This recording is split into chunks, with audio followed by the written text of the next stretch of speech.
Good evening. I am Jason Dward from MakingStarWars.net, and this is Sketchcraft. I am the ghost of Kurtzman's past. Come Yeah. to bring inflation and braggadocious to all the children. Yeah. So, yeah, my dad goes to like a restaurant. And he's like, look, even the ranch dressing is smaller than it was last year. I'm like, that's inflation, Dad. That's inflation. Also price gouging, but you know what I Yeah, mean? of We course. we don't have checks and balances in this country anymore. That all went out the door definitely after 9/11. So I got welcome to balances, but unfettered I don't have capitalism. checks. Yeah. You like capitalism? You're getting it. You're getting deep throated. Oh shit! Good morning, Angelo James. It's going great. Today we are going to talk about Star Wars, and we're going to talk about some rumors that are going around. And we got Team DJI actually making it live. Everybody's been asking where you are, so thank you for finally being here live instead of coming late all the time. And Mr. Dale, thank you for finally showing up. I mean, you said you were going out to get a pack of smokes and you never came back, Dad. Yeah. One little side thing I guess could throw out there is someone left a comment yesterday and they're like, hey, can you go back to making like those 10-minute videos or something like that where you just like gave me the information? Well, the truth is that if you watch the first 10 minutes of this show, you will get that video. So basically watch the first part where we hit the main news and then get out. Don't hang out anymore. And that's totally cool. I would love to have more time. Hold on. Let it just run. No. Let the video run. You don't have to watch it. Turn the volume down because that's how you support spread. That's how you support the show. YouTube will share our videos if they follow through all the way to the end. You don't have to watch it. Just leave it on. Do the show a solid. Even if you ain't got the money, just leave it running, man. That helps. Yeah, it helps. Yeah, I mean, it's like you could get your computer and like run a crypto farm on it, or you could just run a little crypto farm for Jason here. However you want to look at it. No, that's cool. No, don't do that, Jason. They're gonna take it seriously. Jason Crypto Farm supports crypto. I'm gonna see that. I'm gonna see that one in the comments. That's just the count that started yesterday. That's letting you know how you shouldn't be promoting crypto and all. Like opinions and shit. Yeah. So here you can win this NFT. If you want, I mean, just take the picture. You can have it. It's a gift from me to you. Anyways, yeah. So the rumor du jour, we had a source, a news source I'm not familiar with, so I'm throwing this out there. So that's why we're putting this as a rumor, and we're trying to be very clear about this being a rumor. But they showed evidence from a Kenobi trailer. We have seen evidence that these are shots from the Kenobi trailer, and nothing amazing, but the new costume, things that you really realistically could not just go out and fake. And this person claims that the trailer will drop on the 9th. So soon. Yeah, that right there. Yeah, that's 1 week from today. And as yeah, what's up, squirters?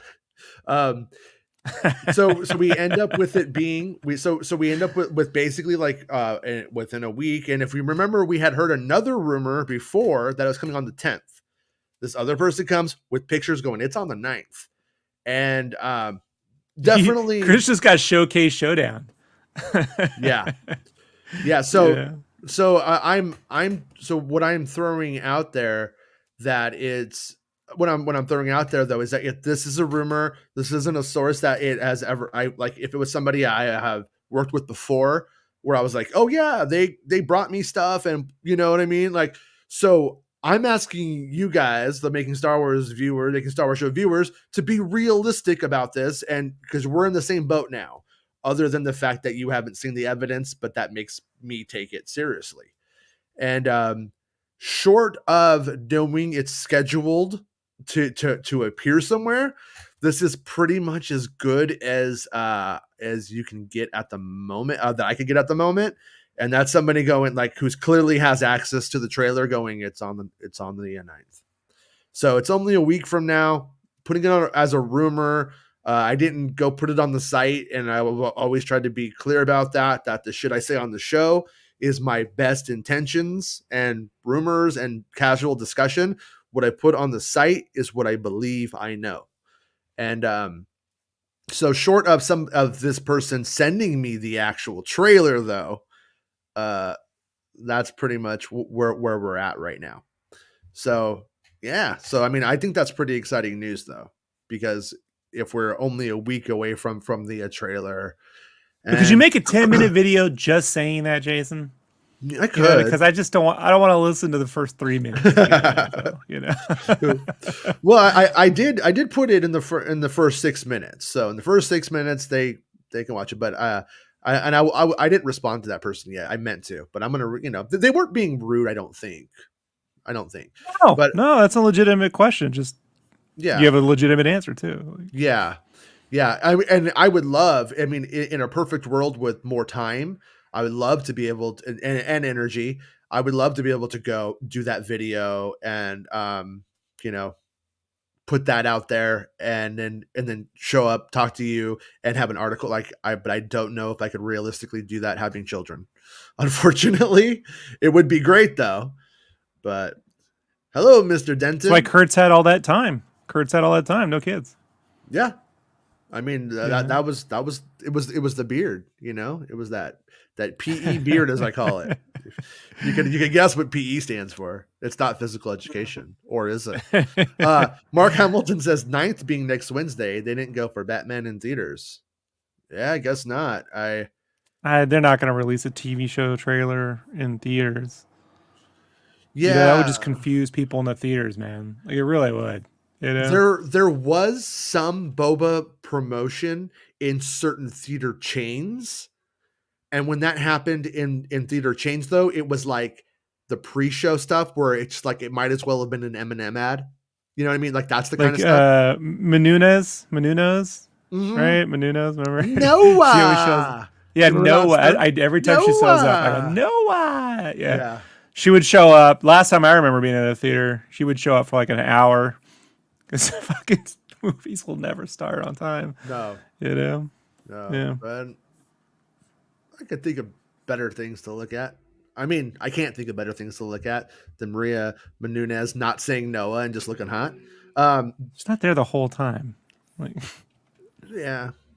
They have this game before the theater things now where they're like, it's like augmented reality. They're like, take your phones out now and play the racing game. And like you'll see, like nobody does it, and it's just like, why do you keep doing this? And my son's like, can I do it? And I'm like, yeah, I guess. And so he did it. And he's like, this is stupid. And I'm like, yeah, it is stupid. He's like, why do they do this? And I'm like, because they want to collect our data. He's like, what? They do that? And I'm like, yeah, it's the world, man. So he deleted it, and it was like, but hey, that's how it works. But didn't Jason say it was rated for theatrical use? No, I don't know. I don't know how this stuff works, but I do know that, yeah, the trailer is rated. I don't know if it's for theatrical use. I don't know how any of this works, to be honest with you, but the trailer is rated. I'm sure it can show up in theaters. You know what I mean? I'm sure it can. But it's not going to show. What I'm saying is they're not going to attach it to a movie that's then going to play with all the other theatrically released movie trailers. That's what I'm saying, folks. Do I have to clarify this? Yeah. I thought we have an educate. We are all smart, right? Me and Mark, we play guitars, and that's all we know. I'm not talking about those ones where someone comes on and says, I want you to enjoy my film, and it's a fucking 30-second ad for Snickers or Coca-Cola or whatever that shit is, I'm not talking about that. Right. I could see them having to rate it too for TV usage. Like if that thing's going to appear on like ESPN and shit, like. Yeah, I guess you couldn't have Obi-Wan Kenobi cutting off like Inquisitor's ears and shit, and then showing that on like a Y7 Y7. March Madness, you know. Oh no, yeah, Yeah. but I yeah, where I was taking the conversation, or where I was seeing it is that they will rate it for the theater. They will probably rate it for everywhere. But I don't think the let's make it by Batman was necessarily on their brain. At the same time, with the way that movies are playing right now, they're gonna probably get it. If they were gonna get in the theater before anything, it is gonna get in theater before Batman. And Batman's probably gonna play a little bit longer. Are movies playing longer right now than they have classically, since there's like not shit really comes out and the world is still slow? I kind of feel like it is. Like Jackass is still playing. No, that's all Oh, I you know mean about. like are they playing longer in theaters? I thought you meant Yes. theatrically. What the yeah. Like would we maybe Yeah, Spider-Man Far From Home still in theaters, bro. right.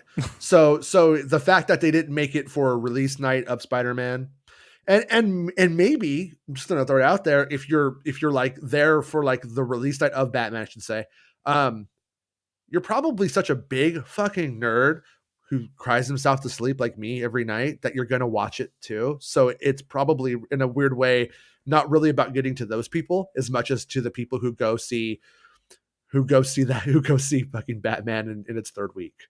Those are the people that you need to try to pull in, because you probably already have those people. But I could be wrong. I'm probably making a lot of assumptions, but You are. yeah, like always. Like always. Yeah. But yeah, and the proof was in like by the way, we really couldn't tell what it was, but like Kenobi had some kind of like necklace kind of thing on. I don't not like a Mr. T necklace, like so like something around his neck. We couldn't really tell what it was, but I'm curious to see the trailer to see if we see it in there or not. He's Larry from Three's Company. Told you. He's Flavor Flav. Got a big ass clock, and he's all Inquisitors are gonna learn what time it is. But It's Kenobi time. you know what time it's not? It's not Bad Batch time. Did you hear about that? Snap. No, did I you saw Meg's thumbnail, but I didn't get a chance to watch this morning. I had my dog had an emergency issue. Yeah, Meg ran my story, and it was like third rung, and I was like, "Do you know what this story was, Meg? Third rung? Are you on the Meg show? Are you serious right now?" And I slammed my coffee on the thing. My mug shattered, and I was like, As one does. It was a mega mug too. That's how mad I was. No, I'm just kidding. No, yeah, I actually saw it on Star Wars Make Show, and it was basically they removed the spring 2022 moniker for Bad Batch from the newest Star Wars Insider. So previous incarnations said spring of 2022. The Instagram account that we went over on Star Wars Santa Show on Monday, we went, when it went over on that, and then what happens? What happens? They remove it. That ain't happening. Oh, that is an interesting development. Nike Hike says Disney Investor Day is March 9th. Wait till they release they delete the December 22nd, 2023 slot from that stupid list that's going around too. I don't believe. Sorry, I don't believe the list. Look, when Paramount says they're making Star Trek on that date, they ain't making Star Wars on that date. That's you know who didn't believe in lists originally? Oscar Schindler, and now he does. It's too soon, buddy. Too soon? Too soon? I don't know. I mean, he's Qui-Gon Jinn now, right? It's all related. It's all connected. Don't you treat Roy with respect? Oh, just because his name is Rob, that's why you remember it. Oh, yes, my name. Goddamn right. Us Robs, we don't get a lot of like heroes, you know. That's true. First off, our name is Rob, so you know what I mean. Like y'all, yeah. If your name was Grand Theft, no, it's hard to get a leg up. You get 3/5 of Robin, for what it's worth. Who likes Robin? No one likes Robin. Teen Titans Go barely likes Robin. Although I do like that Teen Titans Go when all the Robins are there, like all the. As a kid, 50s. I didn't want Jason Todd to die. He had my name, so I know where you're coming from. Like, no, don't kill Jason. But at least Todd. you got Jason Voorhees. You know what I mean? Who never That's dies. true. So Yeah, but he is kind of big dummy when you get down to it. With Mrs. his mommy, sometimes he is his mommy. I don't even know what's going on. I we watch get all we those get movies. we And I'm get still Rob confused. Lowe. Anyone Hmm. who ever like with anyone who ever like makes it with credibility, they become Robert. They don't become Rob. And I hate that fucking Robert. I hate that. I feel like even when I say it, I'm like, I feel like my parents are talking to me. Can't deal with Mark it. saw I have a particular set of lists. Hey Mike, how's it going, Yeah, dude? it's a Bridging good the one, Mark. Geekdoms I like that. podcast. What's shaking? Oh, this trailer rumor. And Wait, did they say the investor day is on March 9th? Is that true? Nike Hike says Disney Investor Day is March 9th. I tend to not pay attention to that stuff well enough. And But that's where yeah, we would find out about the confirmation or about Rogue Squadron, right? probably unless That's Dis gonna be a that's gonna unless be a busy day. unless Disney, unless for whatever reason, I don't know the legalities of this kind of stuff, but maybe they're waiting to make a decision on that until after the Oh, it's Investor already been Day. made. It's No, already been I made. mean like no, I'm saying they could. I'm just throwing it out there. I don't know what the legalities of it are, but they could go, you know what, we're not going to make it, but let's not acknowledge it until after the Investor Day, so that way Oh, we not know, make it. Yeah, not I see. officially make the decision. So yeah, we're doing that. And then, oh nope, we're not going to make it now. But guess what? Everybody really loved Obi-Wan Kenobi, and everybody, I don't know. I don't know. I don't know how it works. I mean, if you're a majority stakeholder like Mr. Giorgio, right? Uh huh. Like, wouldn't you want to know if someone else is releasing a big budget science fiction film produced by the guy who directed your last theatrical Star Wars? Wouldn't you want to know, like, as an No, investor, hey, well, what's up with that? nah, dude. Nah, dude. Don't want to know anything. I'm all about the art. I stay out of the money side. I just really focus on the art. You know what I'm saying, bro? Bro, that's what it's like when you're Is that how Jorge Giorgio's talking these days? Giorgio Dukakis. Yeah, but yeah, I mean, Caucus. yeah, I would have to imagine that if they're like, because they are a publicly held company, they really can't legally do things like that. If it's misleading the investors, I'm sure that's against the law. But Yeah, they have to say it at some point. yeah, I mean, they have to let them know, especially like Investors Day would be the day. yeah. I would think. Like, And if you were to drop that news and drop a Kenobi trailer, it's really no one's going to give a shit about Rogue Squadron when they're seeing Obi-Wan Kenobi. softens So the blow, doesn't it? it really does. It Oh really man, dude, does. we're doing great fan math today. Watch us be way wrong. Oh yeah. Yeah, well Problem with fan math is that's like, why it's done on speak and spell, Jason. Our fan math, you know what I yeah. mean? Like, Well, it's not I mean, good. if somebody comes and watches this show where I'm like, hey, this is a rumor, we did see evidence that the stuff is real, and that if the person should know what they're talking about, and they're saying it's on March 9th, and they're showing us pictures, and but I'm not running it on the site because I'm not 100% about it, and somebody still goes and says, you told me this, then at that point, that person's just hearing what they want to hear, and there's nothing we can do about it. So yeah. So anyways, but it does seem like it is happening. Right now, You almost sounded like Cheech Marin there for a second. You did told me I? this. Like, oh shit. Like, It, yeah. I missed that Born in East LA. Did you ever see that one? oh I yeah, liked of it. course. I born in Yeah. East LA, throw another shrimp on the Barbie. I was there for all of it, man.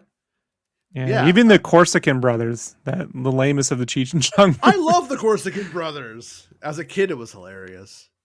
I But associate it, just to diverge a little bit with weird Rob stories. I associate it with beef stroganoff hamburger helper, because that really, night I was left alone and we had nothing but beef stroganoff, hamburger helper, and I had no beef, so I made the ah, stroganoff, and I was like, all right, and I just that smell of the hamburger helper stroganoff, with yeah. the Corsican brothers, It it it's intertwined. it Corsican brothers as a kid reminded me of like, this is what Monty Python is like if we make it. It's totally just like, but that That's was an my, educated response for like an 8-year. When did you make that? What age? oh, probably like seven or eight. Yeah. Wow. Yeah, I He's watched smarter than me, man. all I did was watch movies. I mean, as a kid, my parents didn't care what I watched. I just watched I watched everything. Like there wasn't a movie back then that was out that I didn't see or didn't watch. Just watched all the times. I was a fat little fucker. Played Nintendo and watching movies all day.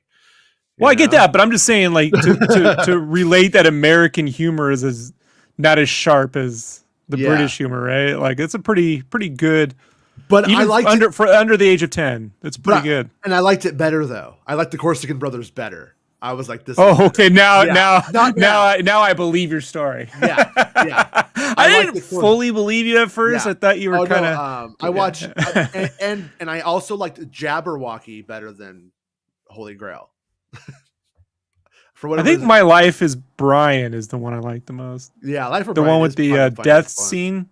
The Yeah. death scene. Yeah, that's Also, the one that I also like that one with Dudley Moore where he's Moses's brother. Remember that one? Yes, that That one was was great. good too. Yeah, that was. See, I watched all of those as a kid. I just thought it was all funny shit. It was different time, I guess. But oh shit, James is coming in right here, fucking flashing his big bucks, swinging that big dick of a wallet he's got, saying, as a Disney investor, I will demand more transparency from Disney, or my 10 shares are getting sold. Yeah. How much stock does James own 10 in shares Disney? of Disney, according to him. He's like just enough to get like a not a pass, but like a spectator's spot on the starship, right? Like Yeah. you can look at the hotel, but you can't go in. Yeah, right. God, yeah, man, like it's funny. All these people are trying to like shit on that hotel, and all these other people are trying to like defend it like it's the coolest thing ever. I think I saw it on Star Wars Meg show. Because she's one of the only Star Wars shows I watch, for the most part. So I'm not trying to pick on Meg, but Meg mentioned that like people were saying it was like sequel trilogy focus. I'm like looking at it. I'm like, I'm a sequel trilogy person myself. I like it. That is not the sequel trilogy. That design is something completely fucking removed from anything that is Star Wars on screen as we know it. That doesn't look like the sequel trilogy. It looks like if they took Space Mountain from the 90s and said, that's Star Wars now, and that fucking It captain looks with as the if blue face. Oh my God. it looks as if they had never made Galaxy's Edge. Like it's hard for me to believe that exists after you do Galaxy's Edge. Like Galaxy's Edge is sequel trilogy focused. Yeah. This is Carnival fucking focused. This is like when the Muppets would come to the mall, you got all excited, but it's just like a little van backed up into the mall, and they pull down the side, and there's the Muppets. Yeah. Like it's Yeah, pretty cheap. yeah, I mean, I threw it out there too with the kids. Like I showed my kids that stuff, and they weren't interested in it. They're like, nah, no thanks. They were down to go back to Galaxy's Edge though. They were down to go to Disneyland, and I was like, well, your mom's taking you some one of these days, so don't ask me. I don't know you guys. Go get a Well, new that's like baby. when I was a kid, and my uncle would go, "Hey, you want to go to Disney on Ice or Disneyland?" I'm like, "Fucking Disneyland." I'm like, "What's this?" Like, Disney on hey, Ice. what? Dude, yeah, like I laughed. Like that's a really? Like No, that's Disneyland. is this the uncle who would win all the contests? Yeah, What a character! What a character! that on ice thing was big in the '70s though. Like, because every year I watch the Muppets Christmas special from '77, like the 77, 78, around there they put it. I think it was '78, the year I was born. But it's the one where it opens up with them on ice. Mm-hmm. And I think that was just big in the '70s, and he was like in his 20s in the '70s, so that must have just been like you go see the thing on ice, like, oh, Yeah. no, I'll go to Pirates of the Caribbean. Okay. All right. So I did want to hit on this, and I forgot about it, but Talking Sith Okay. just reminded me. And thank you for being a channel member, Talking Sith, and everyone who is a channel member, and thanks to everyone who likes the video and all that, and subscribes to the channel and stuff too. Do that stuff, you maniacs. But anything to the rumor that Oscar Isaac's promotion is linked to him returning to Star Wars. I personally, and this is just my fan math and my ideas about that. Oscar Isaac is firmly in the Disney system as a performer. So the fact that he shows up, I don't think is indicative of a return to Star Wars in any way. It's indicative of Disney going, "Hey, we want you to go and do this thing for us," and him going, "Oh, I am politically playing ball with these people on several juggling projects that are down the road and currently I am undertaking." And He's Moon yeah, Knight. he's Moon Knight. And he's like, yeah, I'll go. He may have went just because he was fucking Moon Knight, not because he was Poe Dameron. And he may go just Yeah. because he's like, oh, that sounds cool. Sure, yeah, I'll do that for a day. You know what I mean? It may just be like that simple at the end of the day. Um, but yeah, I don't think it means anything at all. I would love for it to mean something. I do think it probably means He that if something comes up, he's going to be down to like take it. Like Harrison he Ford did that probably would voice go. on the Resistance cartoon, right? He did, but that's not indicative of him saying Well, like I'm willing no, to do this, because what happens is that when they sign, I heard when they signed those deals, it was for X amount of appearances. So when he signs his deal, let's just say it's for 20 appearances in Star Wars. Well, if you do Star Wars Resistance, that checks a lot of those boxes. Star Tours was one. The films are one. Like all of those things count. So that's why he was the voice. They were utilizing what they paid him for. plus, Excuse I'm me. just saying it's just indicative that he's a company dude, right? Like he plays Yeah, ball, right? Like yeah, that's what I'm saying. Like yeah. We're on the same page there for sure. I mean, Yeah, even after that horrible X-Men experience, like I don't even remember that. yeah, I'll never fucking forget it. I told you, I haven't had COVID, but that's the sickest I've ever been stuck in the room. I mean, like Jesus. Yeah, yeah. Superhero movies, man, they're either really great or they're really painful. But I'm going to Batman tonight. And man, I keep seeing things from people that are friends of mine that are like freaking out about how great it is.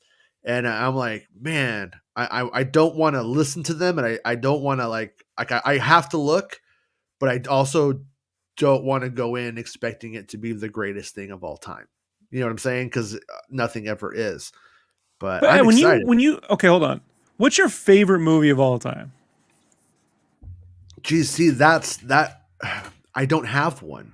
Like Okay, what we okay, how I say yeah. instead of like the one that beats them all, because I'm with you on that. Let me rephrase that because I wouldn't answer that way.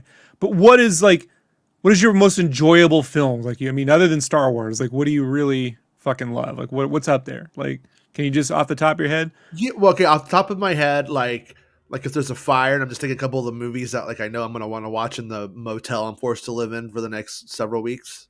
Um, Right. Probably it's gonna be like your Back to the Future, your Batman '89, maybe your Raiders of the Lost Ark or Last Crusade, probably like Last Crusade, honestly. And But how many of those did you see in the theater and walk out going, greatest fucking thing ever made? Like, every single one of them. and you saw Last Crusade and Batman '89 in the same year, Yeah, and yeah. Back to the Future too in the same, Uh-huh. right? That- So like, and those are in all my one year favorite you ones. had. In one year, you Peace. Richard Christie'd your own fucking. You're like, Yeah. that's the greatest thing I've ever seen. It's true. It's my and then favorite. that's why by the time I'm 14, I'm massively depressed and a punk rocker because life never got better. I was like, well, it's all downhill from here. Let's Kurt Cobain this shit now. That's where I was at because, yeah, it was never as fun again. Except for Karate Kid Part But 3. I was like, no, this the one doesn't make it. Yeah, it wasn't good. But the reason why I bring it up is just like generally you don't go into a theater and go, "That's the best thing I ever saw." You just go, "Oh, that was fun. Yeah. That was cool." I remember, like when I first saw Batman Begins, I came out going like, "This is way better than people are going to give it credit for."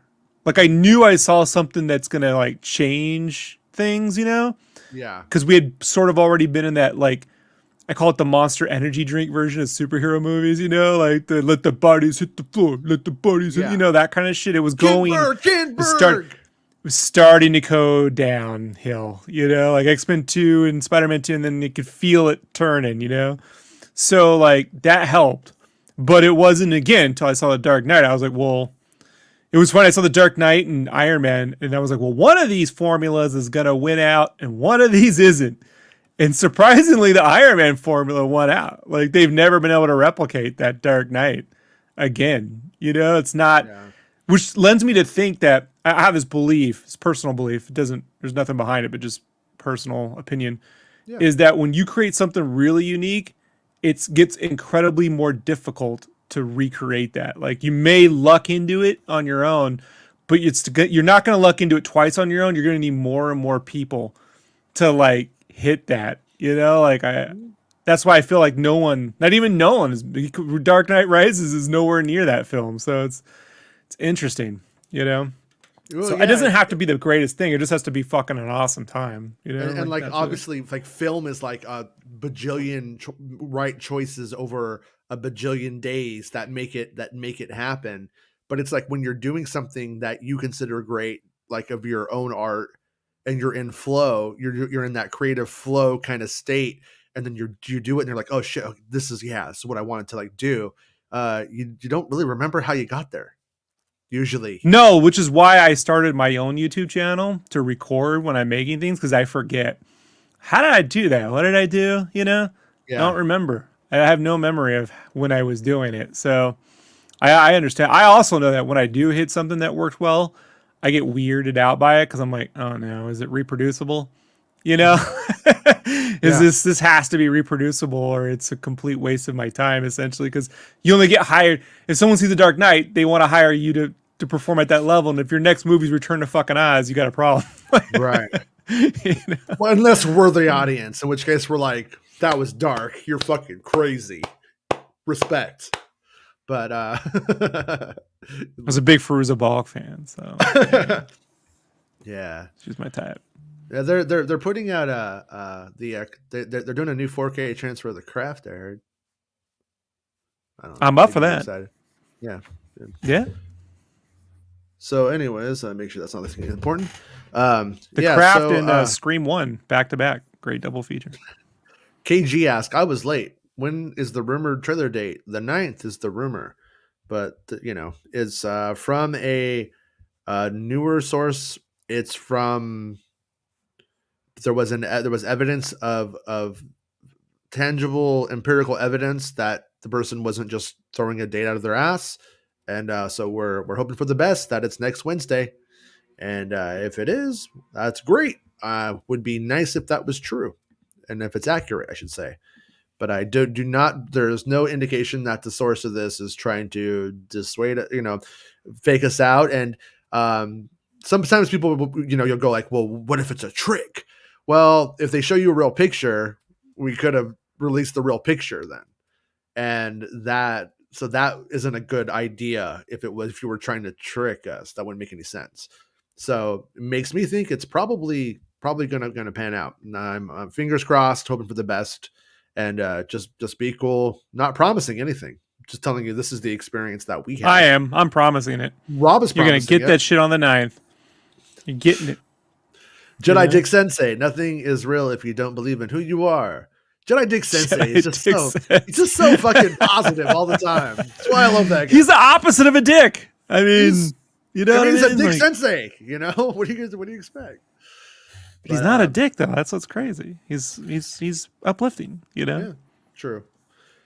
Yeah. So, anyways, to go back to a Bad Batch, I wonder what's up with Bad Batch when I don't think it's coming now. Maybe or maybe they're going to give us the release date on the 9th as well at the Disney Investor Day. Maybe that's when they'll drop a couple of those release dates. I mean, because we got Cassian coming this year, and we got Bad Batch coming this year supposedly. Well, didn't a lot of people think there was going to be two shows running at once, like two Star Wars shows, like Bad Batch overlapping? Maybe they don't want to do that. Maybe they want to move Bad Batch to that space between Cassian and Mando season 3. Yeah. Or the Mando season 3 slot and push Mando season 3 out. I don't know. Yeah, if I have my way, Star Wars won't overlap, but Star Wars and Marvel would overlap. That would be great. That'd be fine for me. You know what I mean? If they did it that way. That's but good. but in terms of like being a Star Wars fan, one Star Wars thing at a time would be nice. At the same time, I could definitely watch Bad Batch one day and Kenobi one day, but Kenobi's only 6 weeks. You know? If they were savvy, and they aren't, they would release Bad Batch on Saturday mornings. Yeah, You that know would what I be mean? fun. And start that, because now you have the chance to be like Saturday morning. Fucking who wants to put a cartoon up at fucking midnight anyway? Give us Saturday morning tunes, and they could start to build their own Disney Plus cartoon block on Saturday mornings. Yeah, You know, like get the whole family around, watch Bad Batch on Saturday morning. You know, get that whole '80s vibe going. Like it's just there waiting to be look. Someone had. It's just waiting to be claimed, that yeah, stake. You know. yeah. And we're not really working for, or they're not working for advertisers anymore. That's why one of the reasons that we kind of lost Saturday morning cartoons. That's why Clone Wars used to come out on like Fridays on the Cartoon Network, and was because that's when they were selling the best ads for the show, and that's why they got that time slot. Sheev says, "Yeah, I was skeptical of Bad Batch as we've been going. I don't know when anything is coming anymore. Nobody knows when anything is coming anymore." The way you said that, so Kurt Russell in The Thing. I don't know when anything's coming anymore. Mark We're all just Hamilton. tired. Mark Hamilton is such a Star Wars nerd that he sent this message at 11:38. Um, Maybe the Bad Batch season 2 is less than the 16 episodes we got for season 1. Otherwise, there's going to be overlap of Mando I season hope it 3 is. is dropping after Christmas. Yeah, I hope Mando 3 is. I don't know when Mando 3 is really going to hit though. Like they really could hold Mando 3 until 2023. I mean that seems to be the logical assumption at this point, right? I mean, in the past they filmed it. They started in October, which is pretty much what they did this time, and then it started airing the next Christmas season. And so on one hand, we really could expect Mando to be around at Christmas, but I don't know if they have officially corrected anything or officially said anything concrete about that stuff. So I'm hopeful for that, but I don't know if it's going to happen. I don't know if it would make sense because I don't know what the gap ends up becoming for the next show in 2023. We don't know when the what the release is for those shows, anything concrete for that stuff. So it makes it really hard to like tell because I will say Kenobi, Cassian, Bad Batch, and Book of Boba Fett. I mean, that's a pretty full Star Wars year for 2022. So if we did get Mando in 2023, I don't think it would necessarily be a bad thing. In fact, they may be approaching overkill on just doing too much in one year. Not for me, not for you guys, but for the general audience. But at the same time, they are making a streaming platform with things that last forever. And it's not about the week that it comes out. It's about giving people content to stay subscribed forever. So there is that too. Excuse me. Sheev says they don't officially say shit. I am with you there. They They don't don't. officially say shit, just like in Spaceballs. Sheev says, I think we are tired, Rob. Nolan says, just jumped in catching up. Next week Kenobi trailer. The Batman was pretty good, by the way. Super long though and really intense. Yeah, I'm taking the kids to see it. So Oh we're going man, 3 hours of Batman. Can they do it? it's such a hardcore film, man. For them, I'm envious. Like when I was a kid, my dad was all I wanted to see RoboCop. My dad was cool that he just got it in his head that I don't know why he was like, movie theaters are expensive. Just wait till it comes to home. And I'm like, it ain't that expensive. Like I'm doing them. Like I would look at the prices in the paper. I'm like, Dad, we could all see this movie, on a Saturday for $7. Like all three of Yeah. us, like Hey, Dad. $7. You spend more on that on the soft steak tacos at Taco Bell. Remember the soft tacos, the soft steak tacos? Yeah. He loved those. Like Did your those are more dad than $7. did your dad have like a badass VHS collection? No, No? he would Okay. all he would do is order pay per view which was fucking $20. You know what Yeah. And then he recorded and go, I got it for cheap. I'm like, no, you paid to say, God, like my dad was horrible with money. Like none of his financial sense. He just, I don't know. It didn't make any sense, man. Yeah. So the only time I went to the theater was to see those free radio premiere ones that my uncle would get us into. It was always for the shittiest films, Yeah. like Big Business, The Great Outdoors. Well, Great Outdoors is a great movie. I don't know what you're talking about. I hear you, but it's not like when you're going into the room and you see on the poster like RoboCop, and you're like, but I'm going to see the Great Outdoors. You're like, Hold on one right. second. One second, Rob. Okay. Hey, I just wanted to really get up close and personal with you guys right now. If Rob says a fucking thing about summer rental, he will never be on the show again. I'm just letting you guys know that right now. All right. Welcome back, Rob. I love fishes by the scullies, catches of the day. What are you talking about, dude? In my head when I was a kid, I used to get summer rental mixed up with One Crazy Summer. Yeah. With They're pretty regatta. much like they are almost like they are happening concurrently in the same beach.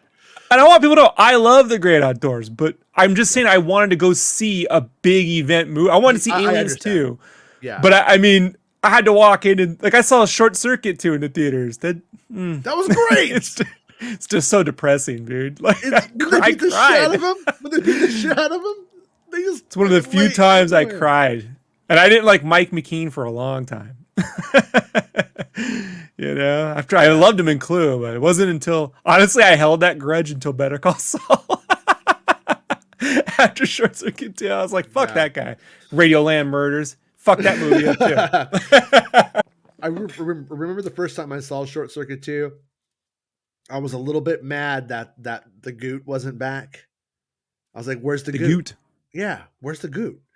But then I soon realized that it nobody cares about the Goot, myself included, and it was a better. It's one of the rare times the sequel's better. Do you remember a movie where he like played some like biker bounty hunter dude that some chick had to like turn him into like a normal guy, but he's trying to. It's like like in a movie when a girl's a nerd, they make her hotter. They dress a hot chick down and then dress her back up, right? They did the opposite with Steve Guttenberg, where he was supposed to be this like he had this big dog to bounty hunter hair and his trench coat. Then they had to like make him into a normal guy. Yeah, I only bring it up because the boots he wore they had the same shin plates as Keaton's Batman '89 suit. Oh, really? So like I would only watch this film when it was on Cinemax or HBO because I just wanted to see Batman's boots. I want to see the Batman boots. Yeah, I just wanted to see Batman's boots. They're in another movie. The plates are Batman's boots were Nikes. But okay, that reminds me of I love the movie, but I used to watch They Live because Egon's PKE meter is in it. Yeah, they're using it in there. And Eric says Lenny's heel turn was hard to deal with. Yeah, it was that movie. We talk about Laverne and Shirley. Yeah. So you got me on that one. No, as far as I know, Talking Sith, the screen caps are not floating around on the internet, but they are legit. I cannot for the life of me fathom that they're fake. In this instance, I've never been faked out by a fake image ever. What about the Spider-Man Far From Home images? Did you think those were real? I didn't follow that. Okay. I thought they were real. And my belief on it was I have yet to see a photoshopped image where I can't see the seams. Mm-hmm. Just because I've been using Photoshop every day. I mean, every day definitely since 2005, but 10 years before that, you know what I mean? Almost weekly. Like, right. So I've been using Photoshop since 1995. Like I can see the seams, like you can just see them. Yeah. So, yeah. I get it. Like I used to not be able with music. I used to not be able to hear when something was edited and stuff like that. Now today I could tell. You could tell like when they were chopping. Oh yeah, you can tell like when they chop it in and stuff. When they chop and copy and paste, yeah. So I more sensitive to it than I was before. So I could definitely see how that could definitely translate to Photoshop and being able to just because those tools and what those tools look like and that kind of jazz. Yeah, they were supposed to be remaking Short Circuit, and I guess it just stalled out and didn't happen or something. I'm not sure They if can I let that one even go.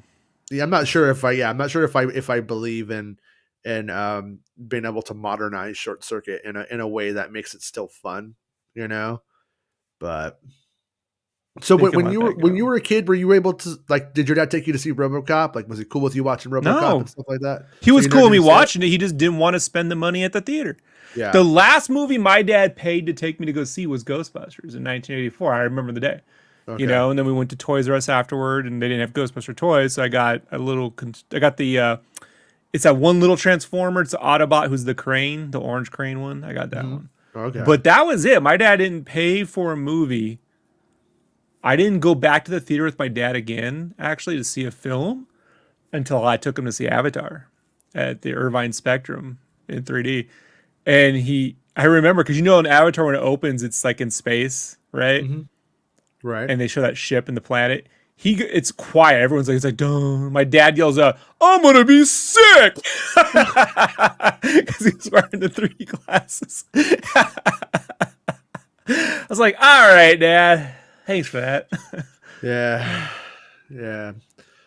Yeah, my grandfather was a weird person. Not well, not a weird person like in a bad way, but in that it was hard to watch movies with because he had been in the war and stuff. So war movies and stuff like that were off the table. You know what I mean? He would give him bad dreams and stuff. So I get it. you couldn't watch like war stuff, you couldn't watch like violent stuff, but he didn't like comedy. And then you know what I mean? So it kind of like didn't leave a lot of room to watch movies with them. So but the only movies I ever saw with him were the Indiana Jones movies, the Back to the Future movies, and Ghostbusters 2. Ghostbusters 2 he was down to go see, which was super weird looking back on it. That was the movie he was like, yeah, let's go see that one. But my dad's version of spending time together was taking me to the movies and going to sleep while I watched the movie. That was our father son time. Dad sleeps while I watch the movie. So, but it allowed me to have some of the best. Like it takes like you got to be like busy or something until you finally go like I'm gonna go to the movies alone. You know what I mean? Like it wasn't until like I was working and all my friends were working and I had like 3 hours until my girlfriend got off work, but I didn't want to go back home. Oh, I'm just gonna go see a movie by myself, and then I'll meet up with her after. That's a good idea. Like that's how I could kill some time. And then I start going to the movies by myself, and it is the best experience. Like Yeah, you don't I have to agree. like you just like because if you care about the people you're with, then you're like responsible for them, and you're having to like make sure that they're okay.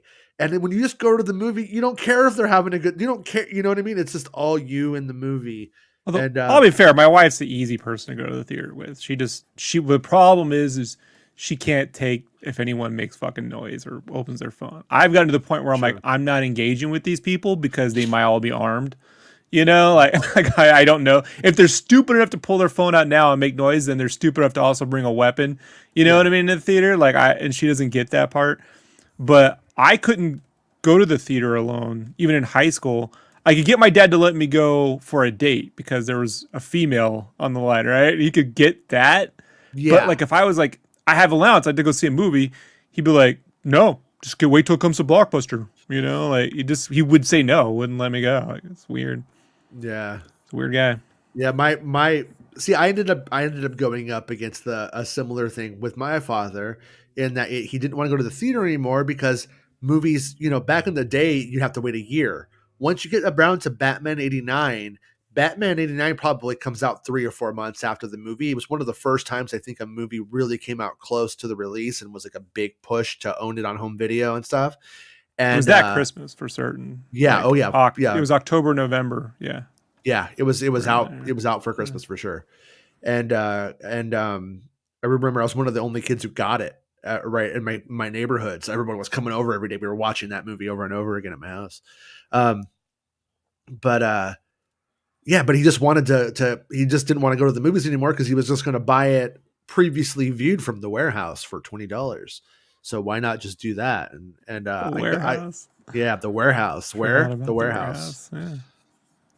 Eric says, "Dad sleeping while watching the movie," or how Eric watches the Eternals until his kids got mad. He started to snore. Yeah, that was that. You're kind of my dad there. Um, Dad, Dad, you're snoring. The talking sis says, "Always wanted a job at a theater or rental place." I know. I always had friends who got those like theater jobs, and I never they would never give me the theater job. Just don't have the right attitude, I guess. Oops. I do love showing things. Whoa! I just put the show into like full screen on my end. That was wild. Don't know how I did that, but it was magical. Um, I do love showing things I love, especially Star Wars, to people. Yeah, yeah, no, same. It's fun. It's fun. It's fun when you show something to somebody and they love it. But with Star Wars kind of stuff, it's always like a kind of a big risk, because if you should push something too hard, then and they don't like it, then you're just like shoving it down their like throat. So that's with my kids. The I didn't ever push Star Wars. I just like kind of let them see me doing stuff with it, and then let them get hooked on it on their own. the only one I ever pushed was They Live on my wife. Like, you gotta watch this. Yeah, And I refused. Like, don't ever look anything up about this. I just want you to go in there knowing nothing. She knew nothing. And we watched it, man. Her patience was running thin because it takes like 30 something plus minutes to get going. yeah. And she goes, "Is this like a gay construction movie? Like, I'm cool with it. I'm just wondering, like, what are we With that watching?" cool bass beat. Yeah, she thought it was a love story between these two dudes, and I'm like, "Look, just shut up, just watch it." Like, Yeah, and then when it happened, bro, like getting to watch her like experience that was so awesome. Like, she was like, "What?" Yeah, and it definitely still plays, man. It yeah, still plays. You yeah. know, it's crazy. So, Rob, I'm gonna need to take over the show because I gotta pee. I'll be right back. All right. Sorry to leave you on the spot, but just Okay. It's got a I gotta say, squirt. I don't leak a squirt, so I gotta do that. What do we got? What do we got? We got KG. I love going to the movies. Let me see if I can show this. There we go. I love going to the movies by myself. That being said, going to the theater with just my dad when I was a kid is a favorite memory of mine. Yeah, I hear you. I hear you with that. I would agree. Eric Denton, warehouse veteran, 94 to 97. I had all the VHS. I said, hey, look at you. Yeah, dude. So like warehouse, I always saw the commercials. I never got to go into a warehouse. I remember Sam Goody, Circuit City I like going to because they always had a Super Nintendo demo station somewhere with R-Type, and they never paid attention if you were just playing that for an hour or two. So if they had a Circuit City, I could definitely go there. Rob, let's talk about Fortnite. Yeah, so when Jason gets back, I will bring that up. Oh, he's back. Let's bring this up because I do want to talk to him about this. Jason, Make a hiney ho. Nolan Ryan says, Rob, let's talk about Fortnite, to which I say I got good Jason bit on this today because they announced that Epic Games is buying Bandcamp, Yeah, which I that said was so weird. got to spend all that Fortnite money, somewhere, Yeah, like, and they bought Bandcamp, yeah. yeah. I'm my hope is that they start to put the indie music from Bandcamp into Fortnite and just maybe randomize it, and people get weird stuff that they would never have heard otherwise. But my only issue with the Fortnite music system is that it like I don't think it tells you which artist you're listening to. Like I was playing it one time, like Saint Vincent comes on, and I'm like, oh whoa, but this is Fortnite, that's crazy. And then but it didn't say like who it was, and I'm like, well, how do I know how to find this stuff if I like it? And that was my only That is like weird. that. Yeah, and maybe there is a way, and I just don't know, or I don't. I'm missing something there, possibly. But I mean that could be cool if you have a bunch of indie music creators who are getting their music out to gamers. It could be fun. Or it could be a big corporation who's going to somehow use that to steal the rights to all of our music and say that they own it in perpetuity or something. You never know. Is also like there's a grip of dudes I follow on Bandcamp that I buy their stuff of that use like Decepticon samples and stuff. You know, they do a lot of like 80s remixes using Decepticon dialogue and stuff. And I'm like, I hope they never get rid of that stuff, you know, Yeah. like I do really Are you enjoy sure that. that's not just Guns N' Roses? Because Yeah. I'm pretty sure Axl is Starscream. Prove me wrong. Prove me wrong. You can't. Paradise City He has a point. does sound like it's being sung by Starscream. I'm just saying.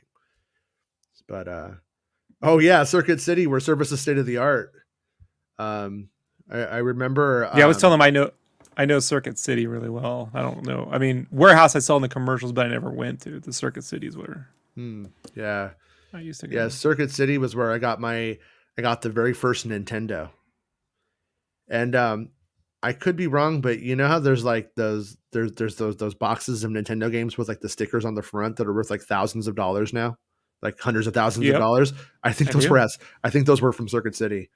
But yeah, I got Circuit City. I got the Nintendo Entertainment System with Rob the Robot, Gyromite, and Duck Hunt. That was my first Well, a lot Nintendo. of people know DivX as a format used for bootlegging movies, but Circuit City was actually the owner of DivX when it first started. It was Yeah. these discs that you would go and rent. They'd burn Yep. them to DivX discs, and you were supposed to throw them away. And I remember sitting in the Circuit City. It was the one in Claremont in San Diego. There used to be one right on Genesee and Balboa or whatever, somewhere around there, across from the Wintles. And I would go, this is the stupidest fucking idea I've ever heard. Like, I was like, Yeah. you throw these away, yeah? Oh, this place is going out of business. Because that plan made no sense to me. You know, like, Yeah. Me and my friend were saving up when Blu-ray players were coming out, and we got Blu-ray players like the weeks that it came out. Like as soon as we were able to get one, we were like on it. And yeah, remember he got, or was it DVD? It was DVD, and it had DivX on it. His had a DivX thing on it. Like after I remember he had a Devil's Advocate and DivX. That's what it was. I'm a It was fan of man. DVD. Hmm. Yeah, and yeah, that didn't work out. I don't know what they were thinking with that one, but it was just too complicated. I mean, it was just like, what? I throw the movie away? Why would I throw the Yeah, movie like the away? whole concept of it, just none of it made sense to me. You know, like, and I just remember it was around that time. You know, like Minidisc came out like a year or two later, and my buddy got it, and I'm like, look, these are cool, but like I just feel like all this stuff's just gonna end up like on a. I used to say it was gonna be like a stick of RAM or something, like a little RAM player, Yeah, because like I just couldn't imagine because I had all these CDs that were just getting destroyed, and I was like, no one wants to throw their shit away. Like at the time with Blockbuster Video, like you didn't go, oh, I'll take the videotape, chuck it, and get another one. Like it just doesn't. yeah, The whole idea, the whole concept of it was just weird. yeah. Sheep says, I forgot about Circuit City. Yeah, they're all like, if the building's still around, they're like a 24-hour fitness now, probably. Zek asks if there's any news on Padme being on Obi-Wan. That would definitely turn Anakin to the dark side if Padme was on Obi-Wan. But I know what you meant. You meant in Obi-Wan, and that's also a weird one. But as far as I She know, pegs Obi-Wan. yeah, that pigging scene, I don't know if it's in there. It might have been on the cutting room floor. No, I think as far as I know, I believe Padme is mentioned. I believe she comes up during some trash talk, but I don't think like Natalie Portman or Padme um, are in it at this moment. Excuse me, but I don't know everything, so not saying not to keep the faith. I could tell you, my sources say Palpatine's not in it. I've been told no Palpatine, so It's a that's what we Star Wars were. exclusive. Yeah, that was Making a. Star Wars exclusive. Well, it's not what people want, because when you tell them what is not, they get like about it. They get kind of mad about it. But from what or whatever, it shuts down it shuts down the ability to dream, you know. And but from what I've been told, yeah, no Palpatine, no Palpatine, and I don't think there's Padme, and I don't think there's any Jar Jar. And I'm hoping that all of that's wrong. I'm hoping that or that if there's more to it that we just don't know, because that would be great. You know, I want those characters back if they fit in the story. But man, I'm getting the allergies today. It's making me cough. Hear that? I think it's this Oh, coffee. that or you're getting Smilex. There we go. How's that, Roz? No, I Yeah. tried. I tried. Yeah. Put that on your Yeah. Tinder. How how do you feel about Satine? I'd love a flashback of her. Yeah, I mean, I would too. I mean, I would love in the big picture if they told that story. I mean, even I would love more than a flashback. The idea of Obi-Wan and Qui-Gon on Mandalore while it's thriving, and Obi-Wan is in love with the Duchess of the planet and all that stuff. Like it's the implied story in the Clone Wars is one of the better implied backstories ever. You know, so that would be rad. It would be something good that Make him it more that they could do. human, Yeah, you know? yeah, yeah, and it would also once again help show how much Anakin fucked up, or how it would be the same story, but where the hero does the right thing, and that would Well, probably be more successful in a way.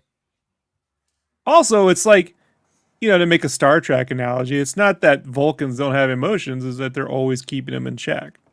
And to show that the Jedi have these feelings and emotions, it's just they have to, a higher sense of responsibility that prevents them from enacting on those. Like, look, if I do this, I'm opening the door to a lot more trouble, you know what I Right. mean? Than what I want. It's selfish of me.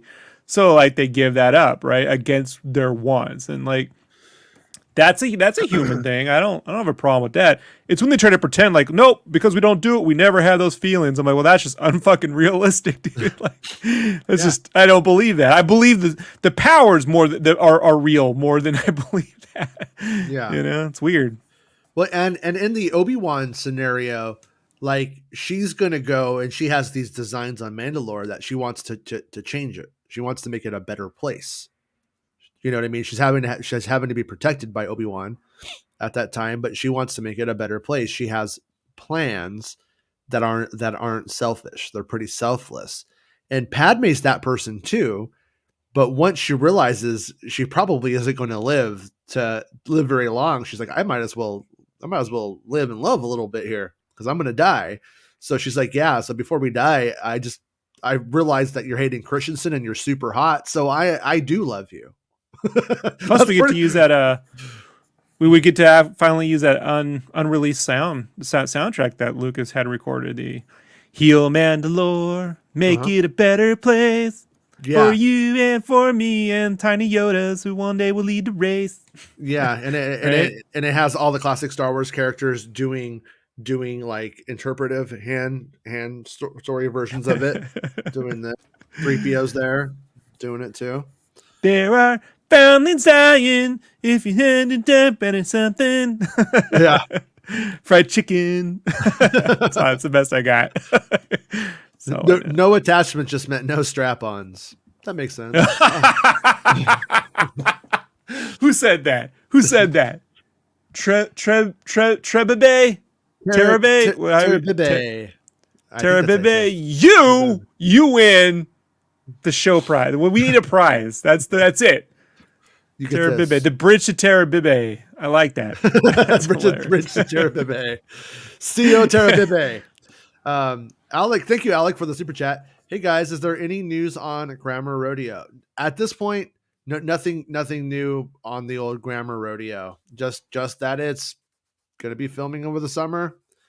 And right now, I believe that obviously we're gonna have Acolyte first, but I think we might go Acolyte and then Grammar Rodeo in terms of the release. And so maybe we will have Grammar Rodeo announced on the 9th. I didn't know that was Disney Investor Day. And if it's not and that was incorrect, then oops. But but we believe that the trailer is coming on the 9th. We were told that Disney Investor Day is on the 9th now. And so we want to put those two things together. Grammar Rodeo being announced on the 9th would make sense. And if we do hear that Rogue Squadron is not going to be released in 2023, if they're pulling that from the schedule, announcing Grammar Rodeo along with the Kenobi trailer also really makes that a lot less painful, I think, anyways. Yeah. So, hey, Salvador is back. How's it going? May the force be with you, bud. Chief Was says, quote of the day right there. That felt loud. But the Talking Sith says, Sith lightsabers are vibro sabers, so you come to the dark side. oh, Oh talking sis. no! Oh no! It's great when it's spontaneous. Don't force the joke. I mean, I could just not read it too, but I can't help myself either. So, True. Hawks Holocron says, "Obsessed with your sibling Reva and Nari theory, dude. That would be a boss move, right? It really would. And there's a good, I think there's a good chance that that's the case. Like I said, a source did refer to them as siblings, and I don't know if they were misspeaking or if that was something to read into. And I did try to reach out and get more on that, and I failed. I failed you, Hawk. But I'm hoping that's where it goes, because it could be a fun thing. And I'm curious. Like I said, is she going to be completely evil the whole time, or does she end up coming around? Does Obi-Wan turn her back to the good side? Does she do something? Does she realize what's at stake and what's at play, and then actually like have her mind change? Because it, it can be good just to have really good villains. I mean, there's nothing wrong with that. I don't need a General Grievous redemption arc, in that instance. At the same time, if you are telling human stories with human characters, some change can be good. Not just I'm turned bad and I'm always bad, and that's it is sort of a very Star Wars thing to turn back to the good side, to start to do the right thing. And all of the people that are Inquisitors were all people who were doing the right thing. They were all Jedi who were flawed, and then they were taken advantage of. And we may see that trope where Reva is captured and held back, and maybe Nari is the brother and he gets free and he goes out about his way, and then she's manipulated into turning evil, but now she hates her brother because she was left in this place where she was turned into this monster. And on a side note, I'm reading, actually no, it's not, I'm reading Skinwalkers at the Pentagon. Kind of started that one, and then I've been reading Somewhere in the Skies' book, which is really good. But in the Somewhere in the Skies book, there was just this moment that about this alien abduction, and by Ryan Sprague is the book, and there's this book about there's this part about an alien abduction, and in it, this person's like, I think the person's like 4 years old or something. They're really young, and they are taken by these small gray aliens, and then they meet the small gray aliens are like these lifeless, soulless things that are just like moving the person around and stuff. Then Like they go me. to they go to the Atal Gray, and then the Atal Gray is like, hey, would it be okay if we visit you from time to time? And the person's like, I think it's a guy, and he's like, you know what? He's like, I was in this abstract environment with these creatures, and this was the only thing that was like real to me, that I could like make contact with, that I could relate to and speak to. And he's like, so I said yes. The person's like a child and is like agreeing to lifelong manipulation of their body, mind, and spirit, basically, signing the contract at 4 if this is legit, right? And to them, it does seem like it's very, very real to them either way you cut it. So you end up with this kind of story. But what I thought was interesting about it is it kind of reminds me of what they do with these Inquisitors in these Star Wars stories. Is they're put into this environment and they're given this one option, And this one option is like kind of goes like, yeah, you will be okay if you do this, if you go with this. And then so of course they usually buckle and break down, and then they go with it. And it's Well, it's that it's actually Peter Pan, right? Like Neverland. Like you got these kids that all agreed to go with Peter because they're orphans or whatever, to off to Neverland, but then they're going to be there forever. yeah. Yeah. And like, what do you do when you've been there 50 years and you're still a kid? You know what I mean? Like, I know what you some of do. them join the pirates and shit. Rufio. Oh, sorry. I was about to join Rufio's rebellion against Robin Williams, that joke thief. Yeah, I was on the Rufio side. I was not on the Robin Williams side. I when that movie came out, that was one of the last movies I bought toys for, where I like literally bought the toys and was like, toys. Like I bought the toys and I was like, I like these, and then I was kind of like, you know what? I don't know if I like toys anymore. I don't know if I play with toys anymore. What's going on? What is this? I had the Todd pants sword. McFarlane kept that toy thing going, bro, for me. Oh well, Star Wars kept me buying toys, but there's a difference between like buying your action figures to play with them, like to actually like set up the base, play with them, Oh, and like yeah. You know what changed that was drawing. Like okay, around the fifth or sixth grade, because I could draw, I wouldn't play with them. Like if I bought toys, it was for reference. You know what I mean? To like learn to draw. And to yeah, have 3-dimensional versions of the shit I like. Like Earthworm Jim toys were great because it looked like Earthworm Jim in 3D. yeah, But to play, no, I would just draw strips, and yeah, that I see what you mean. I see. yeah, yeah. Yeah, it was like, anyways, yeah, it was that and Robin Hood Prince of Thieves. Those were probably like the two last action figure lines of my You had childhood. those toys. Huh? Oh yeah, yeah. They were the Robin Hood ones were Star Wars, man. They were like they were Kit Bash Star Wars toys across the board. They Friar never Tuck, released toys Friar for Tuck Three was like, Musketeers, did they? nah, that was later though, right?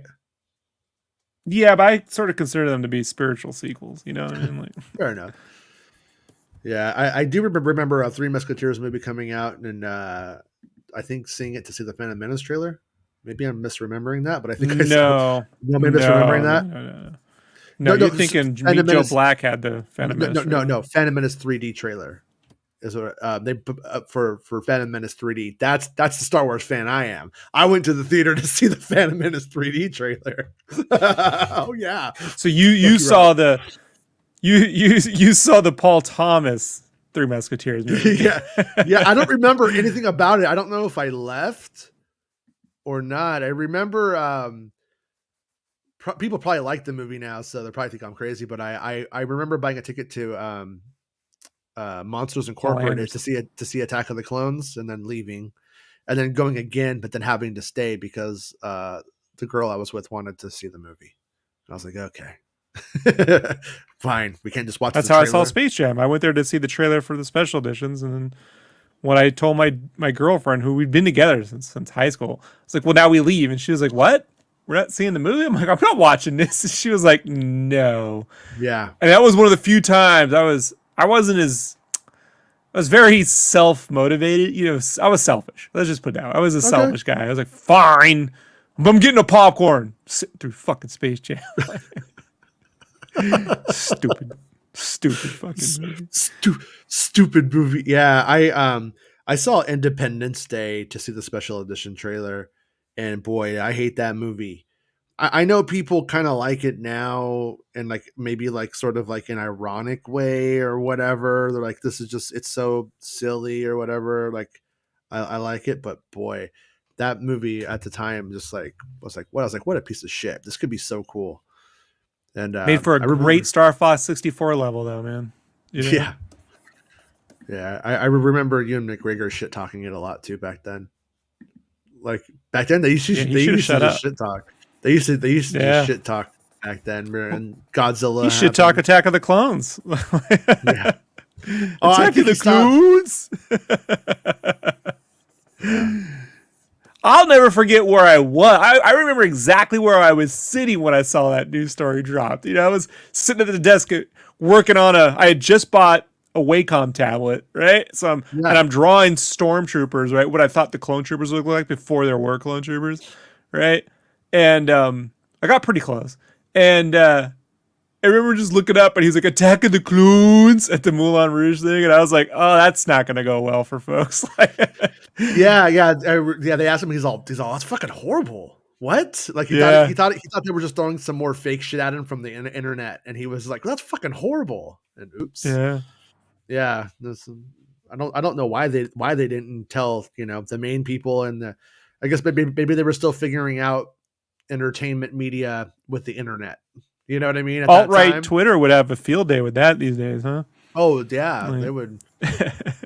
Oh yeah, they would eat that he shit doesn't so far. deserve to be Kenobi. Yeah, who We does want Kevin Sorbo. Kevin Sorbo's Obi-Wan Kenobi. Dean Cain can be Boba Fett. Thank you for the super chat, Alec Miller. Any updates on Bad Batch season 2's release? Actually, no. I thank you for the super chat, but honestly, I don't have anything on that. I thought it was going to be coming out this spring like everyone else, and I haven't heard any salacious rumors. Like there's really probably two likely scenarios going on here. The first scenario is it's a full schedule, and they decided the strategy it wasn't the best place to put it, and maybe putting it in between a sleepier time for Star Wars is better for Bad Batch, which I really think could be the case. And then the other side of it is maybe there was some production slowdowns. Maybe It's things still in Taiwan, the studio that does that primarily. CG is that in I thought that was that Singapore? Taiwanese studio that they Is had it the built. Taiwan? Okay. I'm not I positive. thought so. Okay, yeah. Because But what are the COVID rates out there like that? Right? You know what I mean? Like that might be. I don't know. You know. yeah. Yeah. I mean there's always a chance that it's not done, or it's not being finished on time, or it's slowed down. So if that's the case, then that would also make a lot of sense and answer that. But hopefully, if Disney Investor Day is on the 9th, that's when we get it. Or if they wanted to move up their droid story or Tales of the Jedi, you know what I mean? Something to fill this.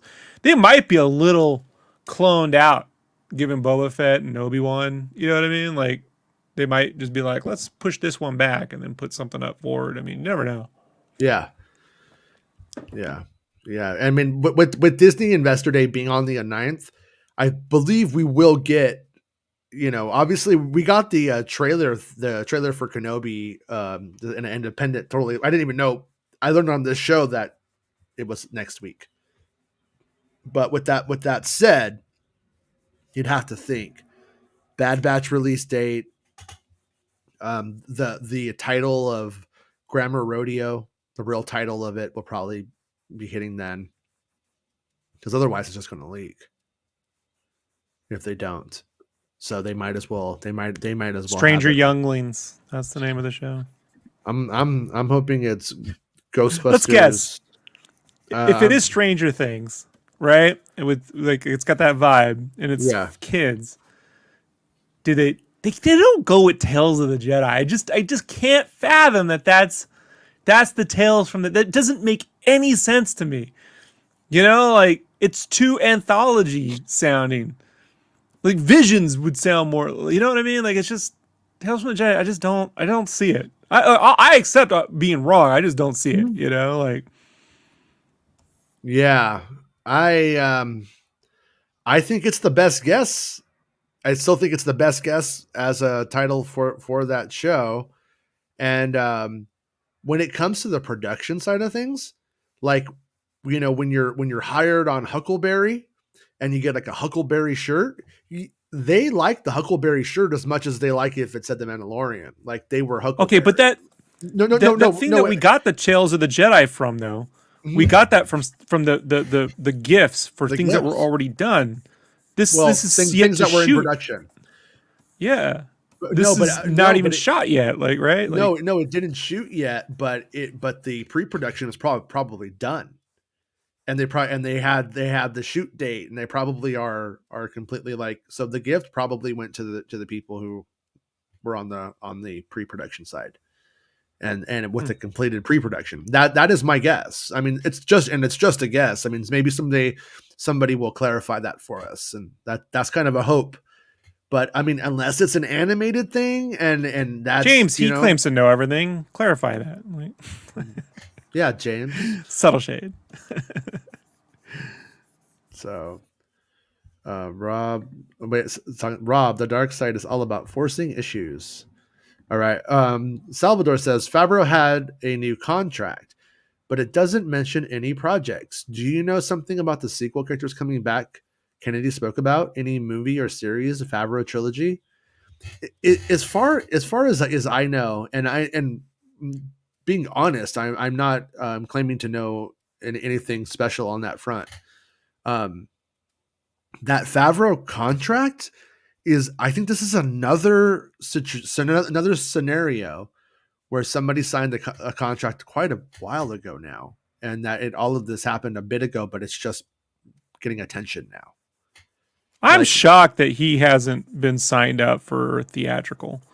I mean, he's done two big, budget films for Disney that have both grossed $1 billion. You know what I mean? Like, he's big on pushing the technology in the way that George has. He's had tremendous success in reviving their merch and, getting Disney Plus on the map. If anybody was to sign up to do the trilogy, like, it just seems to me like, a friend at Disney told me he was one of the top 3 for episode 7. Back, and then it went to JJ. So if JJ hadn't accepted it, there's a good chance it would have been Favreau. And so I think that he probably would have a Star Wars film by now, or have done a film by now, if they hadn't moved towards TV so hard. Still, I just, yeah, I'm surprised. Yeah, no, me too. I do think he's gonna be one of the main creative players in Star Wars for quite a while, unless he gets burnt out on it or something like that. But I'd have to think that just knowing his background and what he's into, outside of maybe wanting to make some small movies that he could still obviously do, I don't see why he would back out of Star Wars. Looking at his the last small film he did was Chef, right? It's the last small one I know of. Yeah. I don't know, but probably Been a Chef. while. Yeah, and the rumor is that he's on Grammar Rodeo, which I also thought was interesting because it's in a different time. Like, so far, like, there's been kind of this thing with him where you're like, oh, the stuff he's doing is all connected to the timeline that he has kicked off. But this shows that's not how he's playing ball with them, so to speak. He's just down to make Star Wars stuff, which is good. Which I think is he could just not write everything. Like, that's my advice. You don't have to write everything, Favreau. Yeah, and chill out on that. I mean, he write Mandalorian, because you definitely write that well, and but yeah, I think the problems with Boba, I think it was just a strange alchemy, and strange alchemy, the strange magic too. Strange magic too. God damn it! You got me. They already did that. Because it's the strange magic. Johanna says, "Do you think the last episode could be a time jump where we see Obi-Wan and Anakin as Force Ghost?" I don't think so. I was told, when I asked about the ending of Kenobi one time, they were just like, yeah, it's it's what you'd expect, Jason. I was like, okay, they're classic return, okay. So yeah, basically, like, the idea is that if the person returns back home, but now they are changed. So I mean, could it go that way? I better not end with him looking at the twin sons. Just don't do that. The twin sons, man, is right up there with Batman's parents being murdered for me. Like, all right, I know what I mean. Like, it's done. I like that episode, that ending of episode 9 where all the heroes were looking at this, where Rey, Finn, Poe, and BB-8 were all looking at the twin sons together. Yeah, I like that better than what they did. But what did they do in the movie? I forget. Whatever they did in the movie, I didn't like it. It's just BB-8 and her. But that's it. Yeah, I mean, it's they might be able to do it with Qui-Gon. Maybe Qui-Gon is going to be. They're looking at him going, and just like, what are you doing? And then he looked down and got some pee-pee on his robes. I am genuinely shocked that post Revenge of the Sith, Lucas didn't do some kind of trickery with Jedi or Empire and have Qui-Gon walking around too, or so. You know what I mean? Like, Nah. Wait, kind of wait, what? shocked that that didn't happen. Like the Force goes Qui-Gon. You know what I mean? Like if he's corporeal, or I'm just shocked that that wasn't wormed into like another special edition like thing. You know, like Okay, so Bespin Bulletin just dropped something. whoa, what we got? Yeah. Looks like it's more Andor casting. It looks like it's a pretty lady. Let me get that up on the screen for you guys. Oops. Wait. There we go. All right. Rosalind Halstead cast in Andor. I So, don't know who that following is.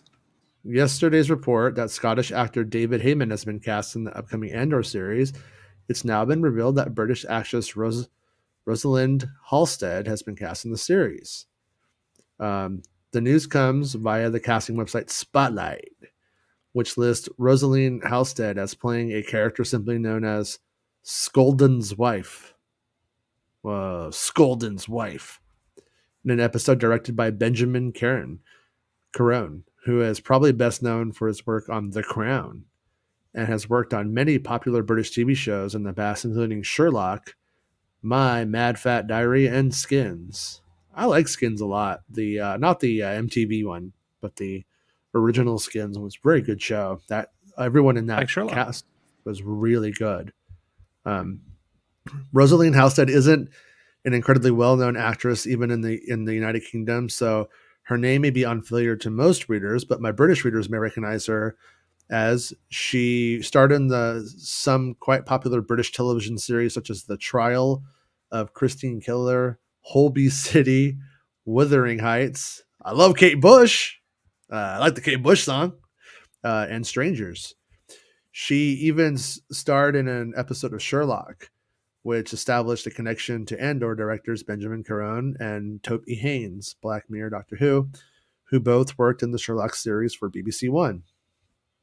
BBC One, BBC Two. All right, outside of the character's name of Skolden's wife, no further details were revealed on the casting website. We also currently do not know who is playing the role of Skolden either, and what his or her significance is to the series. Andor is slated to release during the Disney's fiscal fourth quarter, which runs from the start of July until the end of September, which was Whether confirmed we like it or not. which is by a Disney earnings call last fall. Ahead of all the earnings calls, I previously exclusively reported on my podcast, Bob, the podcast, that the series was aiming for August or September 2022 release. So there you have it. So yeah, I'm kind of curious about. I mean, you don't want to you don't. And thank you for the heads up on that, Mr. Hamilton. You don't want to you don't want to go too far with thinking something is not important or important based off of like something, because like when I hear that she's just Skolden's wife, it almost sounds like she doesn't have any lines, like she's just like, oh, that's his wife and she's there with him, you know what I mean? But at the same time, I mean, maybe her name is just like Mrs. Skolden or something like that, you know. But that definitely sounds like, that doesn't sound like it's a code name. It sounds like it's a real name from the series, you know. And yeah, I don't know. Yeah, I don't know if she's gonna pass the Bechdel test or whatever that is. The You know, the Bechdel test. Bechdel test. There you go. Well, she's I not always get talking to that screwed up Cassian. with Nolan Bushnell. Well, when you're already labeled as some dude's wife, you're on a bad Yeah, foot. yeah, right. I'm just saying. Yeah, Like, yeah, I mean, it's not necessary. I'm just, just making yeah, an observation. yeah. No.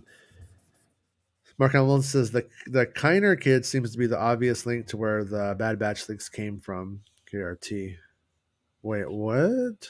I'm missing something.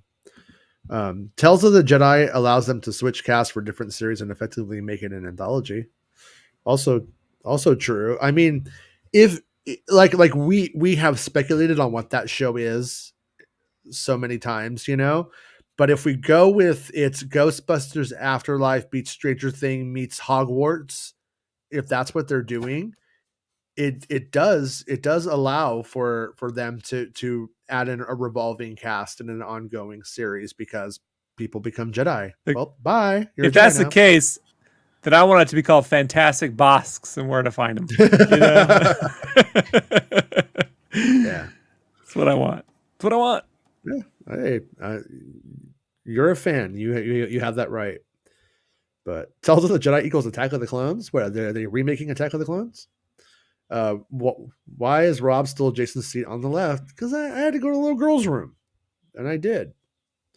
So hold on, go to check if there's a paper moon too. Yeah, right. Oh, think.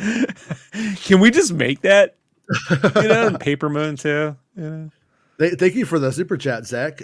Zach says, I know some people at Disney that told me John and Dave were involved on set of Obi-Wan Kenobi, won't be listed as being involved. Any truth to that? So I don't really know what to make of that, in the sense that there is a lot of opportunity for them to have been there, a lot of reason for them to be there, in the sense that like the exterior set in El Segundo that's their space that they went and acquired, that they went and picked out and decided this is where we're going to make Star Wars television shows. So there is that, and then they are also they are also creative leads for Lucasfilm. So them being involved and showing up as executive producers in some way, it does seem like completely possible, even if they're credited or not. And just over and being a part of that process, I could completely see that.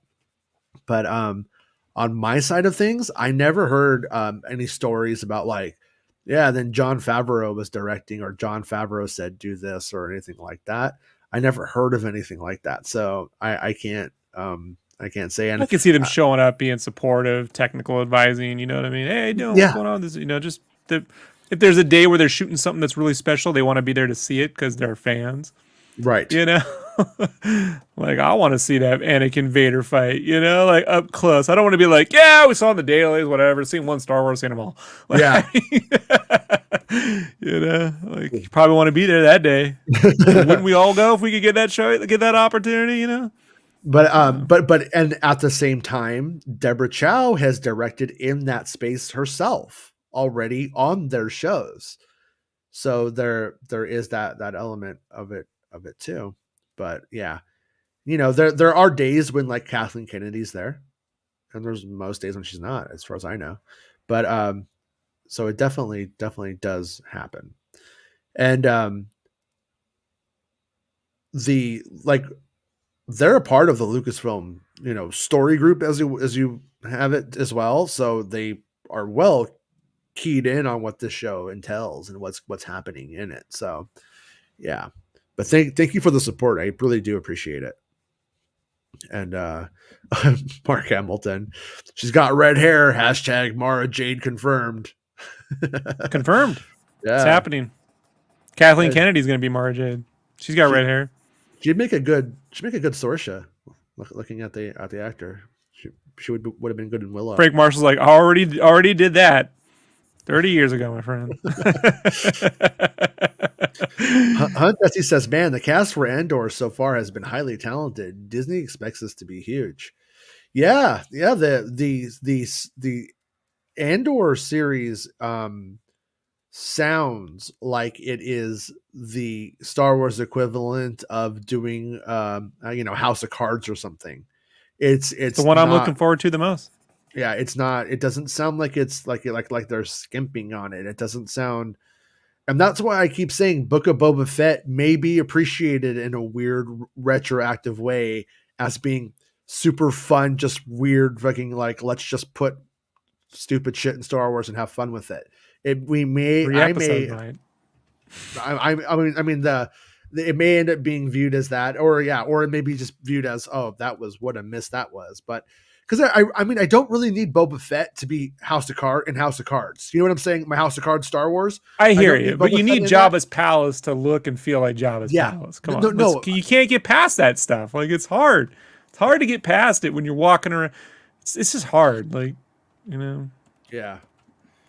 Oh yeah, what they did with Mara Jade is they killed my expanded universe books, and all of the knowledge that I had read in these books is no longer any good. And Mara Jade is married not to my Luke Skywalker, but to some guy. What's his name? Is it Dickweed?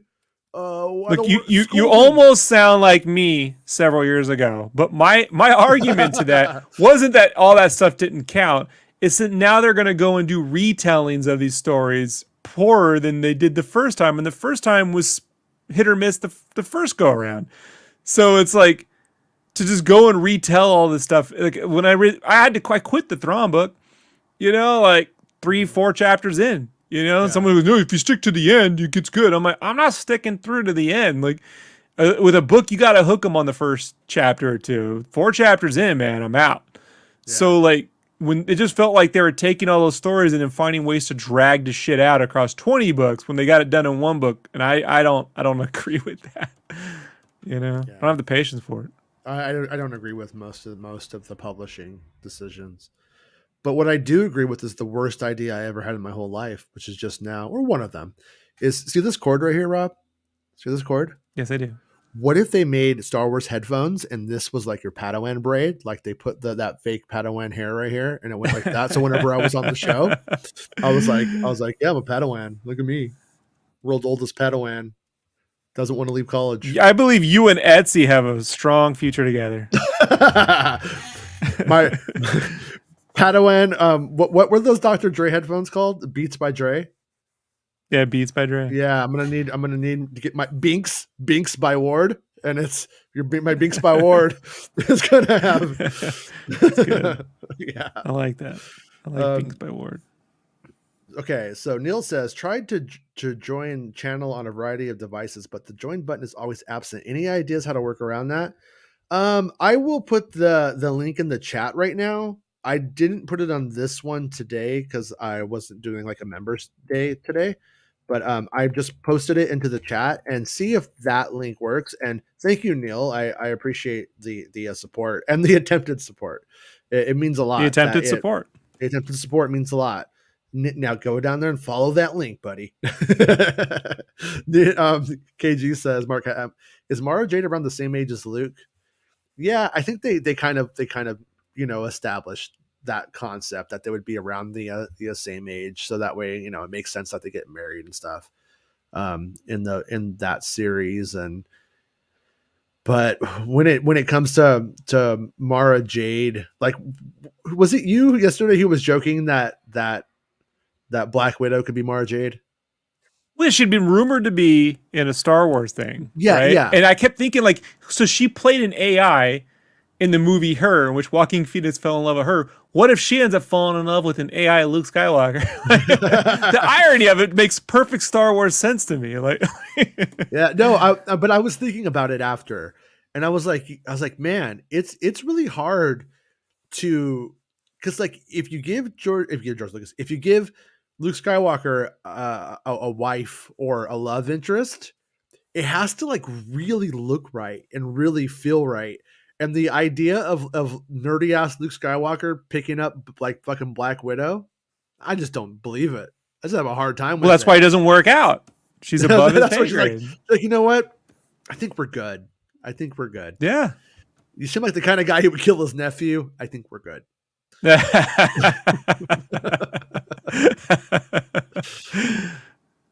good. Yeah. I like that. Seth says, "Is it true the original Kenobi script was so bad that Jon Favreau and Kevin Feige told them to change it?" I never heard that. I heard, so the only thing I ever heard early on was that they were excited about the Kenobi script, but it was so like draft one level that it was going to need a ton more of revisions and stuff like that. And then everything got all kicked around, and then it just kept changing.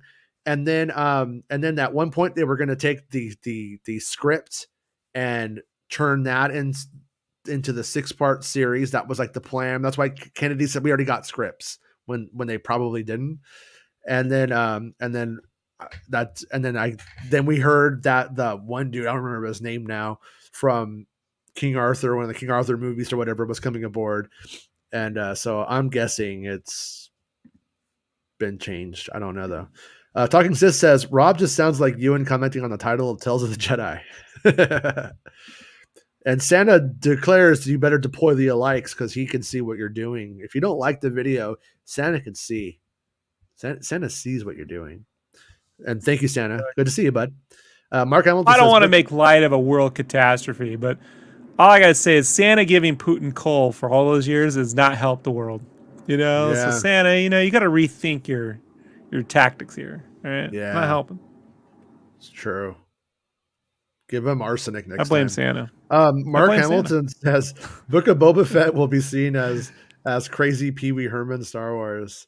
God, I would love crazy Pee Wee Herman Star Wars. I don't really mean Tim Burton directing Star Wars, but if we got old Tim Burton back when he wasn't just playing Tim Burton on TV, if we had somebody of that kind of weirdness doing Star Wars stuff, it would be fantastic. Yeah, you could create a real menagerie, especially Mm-hmm. in Jabba's palace. Like a new. I want more personality. Yeah. It's the galactic starship of Star Wars shows to me. Like Yeah, that's his it. his version of the titty twister in what do you call it had more personality than Jabba's palace. That comes with free personality. It was already established. It's like if he went to make From Dusk Till Dawn and kicked everybody out of the titty twister and said, "Here you go. Here's the titty twister without Selma Hayek and the hot vampires and the ugly crazy vampires." I don't know what was going on there. KG says, I'm too curious to know what Rob is always working on drawing. Does he just doodle too much? No, I got NDAs. I can't talk about Can't it. talk. He's got NDAs. One But I one will tell day you I guys. will, but I can't. I will tell you guys. It's a conflict of interest, but he is working on the Obi-Wan Kenobi series. He's drawing the concept art right now, and I can assure you, I don't like it when I watch YouTube shows and people don't look like they're fully engaged. And had I not already drawn live for hours and hours for the last 10 years, I wouldn't even attempt this. Like I would just get off the show. So like I'm yeah. totally engaged. I am working. But if I didn't have this project, I would just be sitting here having a chat with you for an hour and a half every day. Like I know it seems like an hour and a half isn't a lot, but given what I'm Oh, working on, it's a giant fucking sink, oh, for So I sure. have no choice. Yeah. No, that ends up being like a whole Yeah. day. After the end of a 10 hours or whatever. I want people to Uh, know I'm also up by 3:30 a.m. working. So like yeah. I'm actually 8 hour 8 or how many hours in the I don't know, close to 12 hours into my day already, 10 hours in now. So I know yesterday we were talking, we were texting, and I was about to say, "Hey, how's the work going?" But then I was like, you know what? Let's just not ask him. Maybe it's better just not to ask him about it. At good that good at that call, my at that friend. point in this day, I'm like, maybe it's just better just to talk about spaceships. Good call. JD says Heir to the Empire was unreadable, and that Thrawn's the worst character in Star Wars. So here's my take, JD. Here's my take, JD. I think Timothy Zahn Solo, whatever his name is. I think he did something that was very difficult at the time in which he did it. When he wrote Heir to the Empire, we only had Star Wars, Empire Strikes Back, and Return of the Jedi. And it's like, where do you go from there? What do you do? What are the parameters of Star Wars set by what exists? What are they? Where are its limits? George Lucas hadn't established the prequels yet. We didn't have all of this other, the expansion of Star Wars hadn't happened. It was very small universe. It's just tons of implication.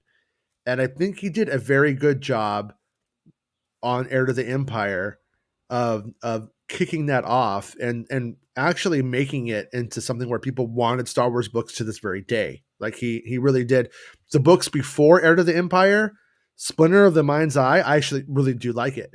but Splinter of the Mind's Eye wasn't revolutionizing Star Wars publishing. It was, you know what I mean? It wasn't, nobody cared. Go read those Han Solo and Lando They're Dive Star fun. novels. We talk about they're fun, but they're like Unreadable is the courtship of Princess Leia. Like, Yeah. stop being so fucking Crystal harsh. Star? You know what I mean? Like, yeah, Crystal Star, not good, great cover.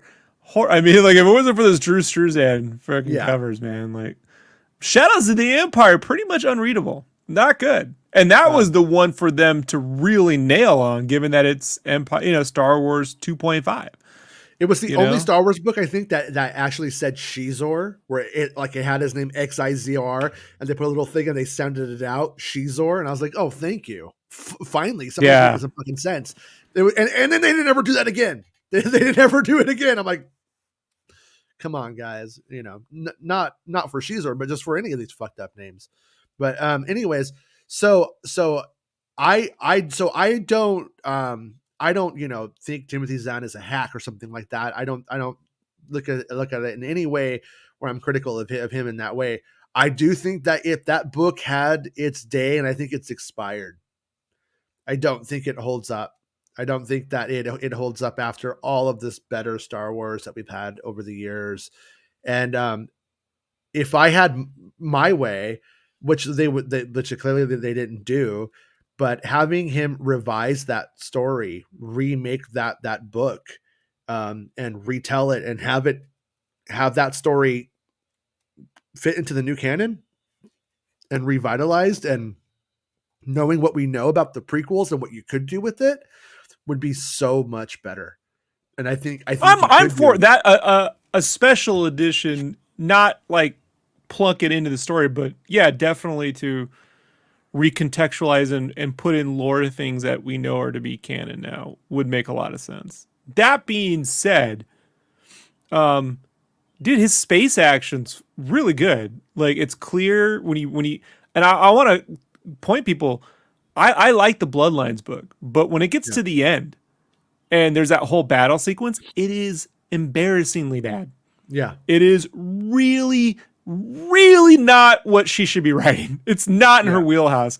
And if you think the Empire, Last Command, Dark Force Rising is bad, go back and read any of those battle sequences and then go read Bloodlines and get back to me, you know? Oh yeah. And I think that there's something to be said about Timothy Zahn as a writer and Timothy Zahn as a storyteller. You know what I mean? And those things are, and that's the thing, is he's a good writer, but his storytelling, his hands were tied, and Star Wars became so much bigger, so much better than I think than it was as well. Yeah, I mean, Sabath was supposed to be a clone of Obi-Wan, which would have, you know, been a corrupted clone. I still think was a cool idea. He could have done the Obi-1, Obi-2 or whatever, like there. Yeah. You know, like, this is why we didn't clone shit. Maybe the Emperor's like, I'll give you a little, I'll give Anakin his buddy. Oh, it's a clone. Yeah. And it went horribly fucking wrong, you know? Yeah. But the clone survived, you know? Shit like that. It's goofy, but it's no more goofier than Vader going, no, you know? Like, it's, or half of the first first 2 seasons of Clone Wars. I'm all for over the top melodrama in Star Wars. I don't mind it. I actually think it's appropriate. But I also, the one thing that I want to say is, everybody mentions Heir to the Empire, but fucking, you know, what's the other one? And Last Command, Dark Force Rising, and Last Command. Dark Force Rising and Last Command. Yeah. Yeah, I don't think they're that good. I really don't. I disagree. I don't. I think that there's some story beats that I like. But overall, when I try to read them today, I find them pretty tedious. You find all the books. What books don't you find tedious out of Star Wars? Oh, I was about to say Skinwalkers at the Pentagon. I find very. No, so you can see what we have to work with here. I like Star Wars Ronin. That's the best fucking Star Wars book I've read since the 20 years ago. Okay. Like, that's my, and I would say the first half of Bloodlines is fucking great. Like, I really think the premise of Bloodlines should have been the premise for the entire sequel trilogy. Yeah. Everything's going great. It's been going great for 30 fucking years. Right? And then it gets out that Leia and Luke's father was Vader. No one knew this whole fucking time. Right?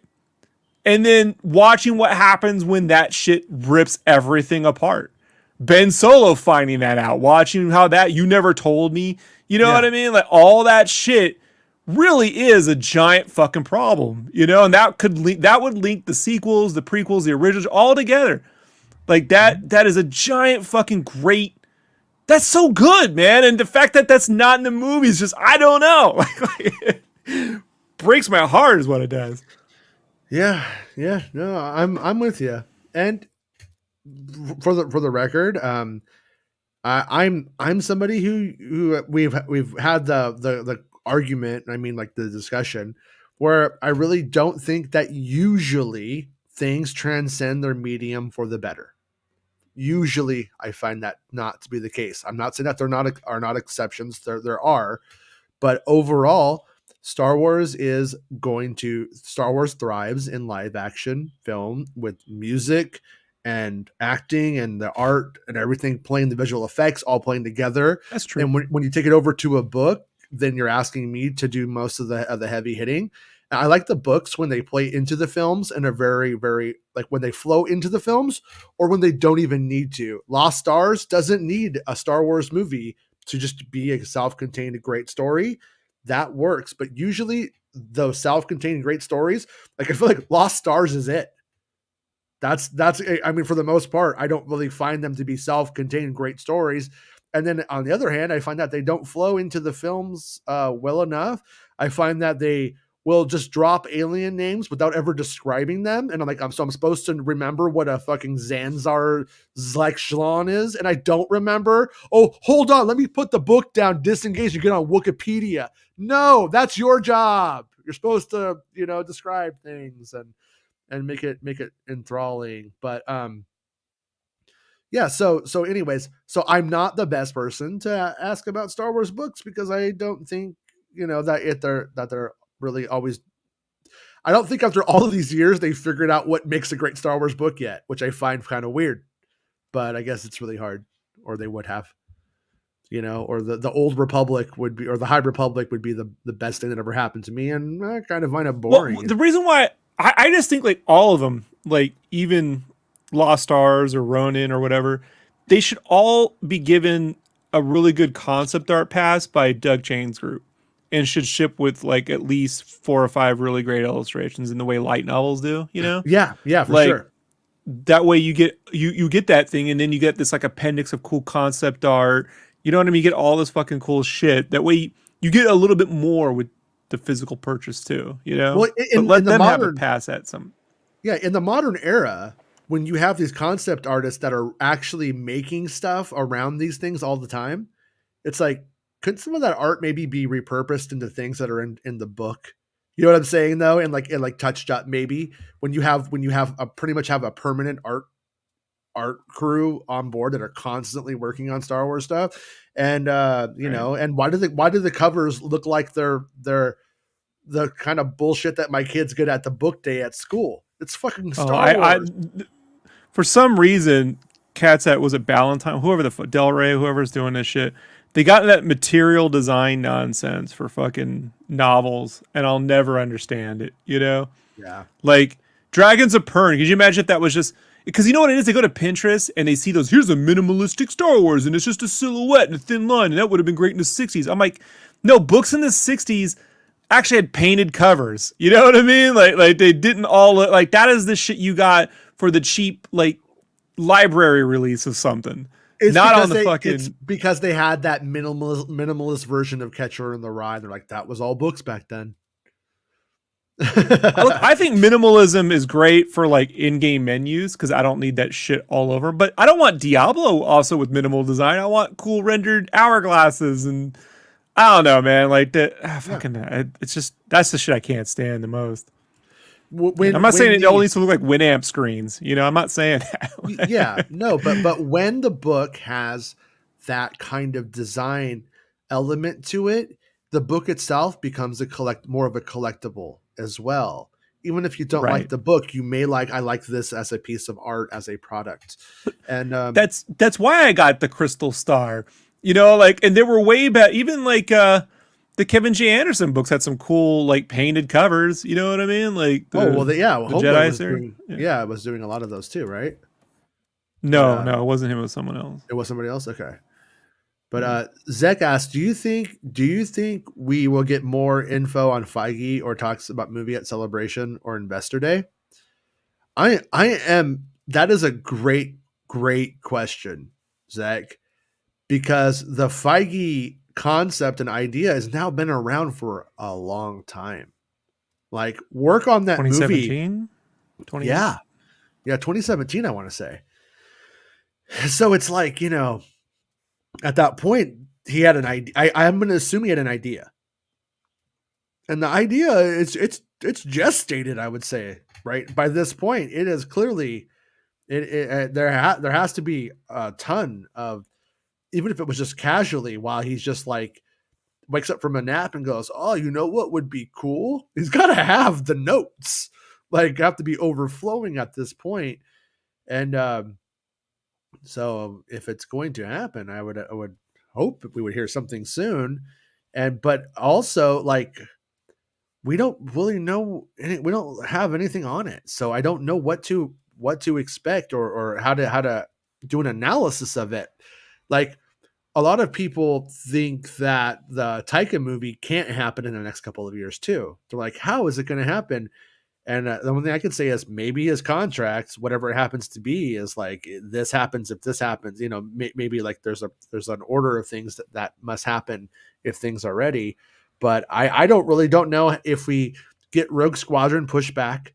I don't know how we get Rogue Squadron and then these other movies almost ever. I have to imagine Yeah. because Solo came out in 2018, right? Uh-huh. Am I right on that? Yes. I gotta imagine Solo spooked a lot of ideas or things they had in the pipeline because that made 359 million worldwide. I mean, like that is a colossal step down from what that they were expecting a Star Wars film to do. It's like Justice League bad. Like for them, like we were expecting at least 500-600 million, and you end up with 350. It's not good. So I wonder if that had something to do with it. And they just haven't mentioned it since. Yeah. Solo: A Star Wars Story made 393 million USD. So in 393, less than 400. Yeah, and so yeah, not the biggest Star Wars movie of all time. So, but I only know it. I only know it because Campia brought up the Star Wars films always make $1 billion when they go to bat. I'm like, no, they didn't. They don't always make $1 billion. Even Rise of Skywalker fell short of that by like 50 million or something. Like, yeah. But Solo fell way before. So I just gotta wonder if that had something, Feige or not. They may have been like, well, maybe everything theatrically just gets a pause, right, for a while, Yeah. No, if it wasn't for the fact that it was Feige, I mean, because like Rian Johnson's movies, that story, I still think there's a chance that they will maybe make it one day. Maybe one day it will still happen. They still have, the idea. He's still who he is and all that stuff. So it very well could happen. But yeah, it feels like everything got really pushed aside. And the only thing that makes me think that movie still even exists is the fact that he is who he is in that company. And that he continually delivers on the Marvel side. So they're probably going to be like, different CEO now though, dude. Yeah, that's also true. They got a different CEO and we don't know what his views on. I got a feeling though that guy's going to want a major win at some point, and bringing Star Wars back to its theatrical glory has got to probably be, you know what I mean? Like a big, those guys have egos, man. They like to one up. And that guy is getting the shit on right now for just rightfully so for a lot of his stupid fucking bonehead moves. I gotta imagine at some point he's gonna want to we're gonna put the flag in the ground and make the Star Wars film, Yeah. So. Yeah. I'm just shocked that it's Rogue Squadron. Like that's it. It's just Rogue Squadron's tailor made for the volume. Like just do a show. Like every time they're in the X-wings, I'm like, this works well, man. Just do this. You know? Yeah, like I Damn. said, I'm with you unless there's a weird visual effects thing that they're gonna really step it up, or it's like gonna be in 3D or something like Avatar. It's you know what I mean. There's some angle I to hear it, you. but There's right no now way they Patty Jenkins is into 3D though, dude. yeah. Right? I don't know, but it doesn't sound like it. You know, Junkbox wants to know. Thanks for being a channel member, Junkbox. With the purchase of 20th Century Fox, how long until we get Alien or Predator versus Star Wars? I hope never on that one. I've never liked the idea of Star Wars crossing over with anything We got personally. Robert Rodriguez. Does that count? Yeah, it kind of counts. That didn't work out. The Wolfpack says in Jedi, Vader says to Luke, Obi once thought as you do, referring to trying to turn Vader to the light. I think the first of the two fights in Kenobi, Obi-Wan might trying to reach Anakin. Yeah, Yeah, I've I would felt have that to. way since day one. That was actually my complaint back in Revenge of the Sith. I was like, Yeah, whatever happened to I thought you do? Because at no point does he think Anakin be turned. He gets off that ship. He's like, nah, fucking yep, choking your wife out. Can't have this. You know? yeah. You know? And I mean, he now he's felt like, bad about it at the end, but it wasn't like, you could join me, save yourself. He was just like, you're fucking toast. I have the high ground. I'll kill you now. Quit. well, he's going to be like, he's like Anakin. Remember the Jedi Temple? Remember when you killed all those kids? You didn't mean that, did you? you, Right. you you didn't mean that. Did you mean that? Yeah. No, I do think I do think that that they may have that conversation. Especially with Anakin. I mean with Obi-Wan having been in the desert for 10 years, having these flashbacks to these moments with Anakin, he has to have things that he wishes he had said and things that he wants to say. And so when he should. And with the amount of care that we've heard about the storytelling of this series, I would have to imagine that that dialogue should be pretty cool. That's what I'm expecting it to be very cool. It's what I'm looking forward to the most. If that isn't in there, I gotta be honest. I'm not a guy who's like, I'm gonna shit on it, but I'm gonna be really like the book of Boba Fett, like, but I'm like, you don't even deal with his dad being murdered, like No, realistically, but you Rob, know? they dealt with him wanting respect. Sorry, I don't know.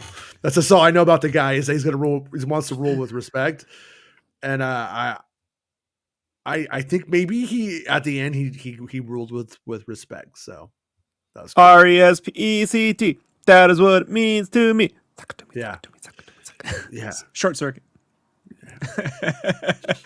Lots Short circuit reference. I know you thought it was Aretha Franklin. It is, but it's short circuit. Is what it's short circuit too. Yeah, everybody knows that. so you know.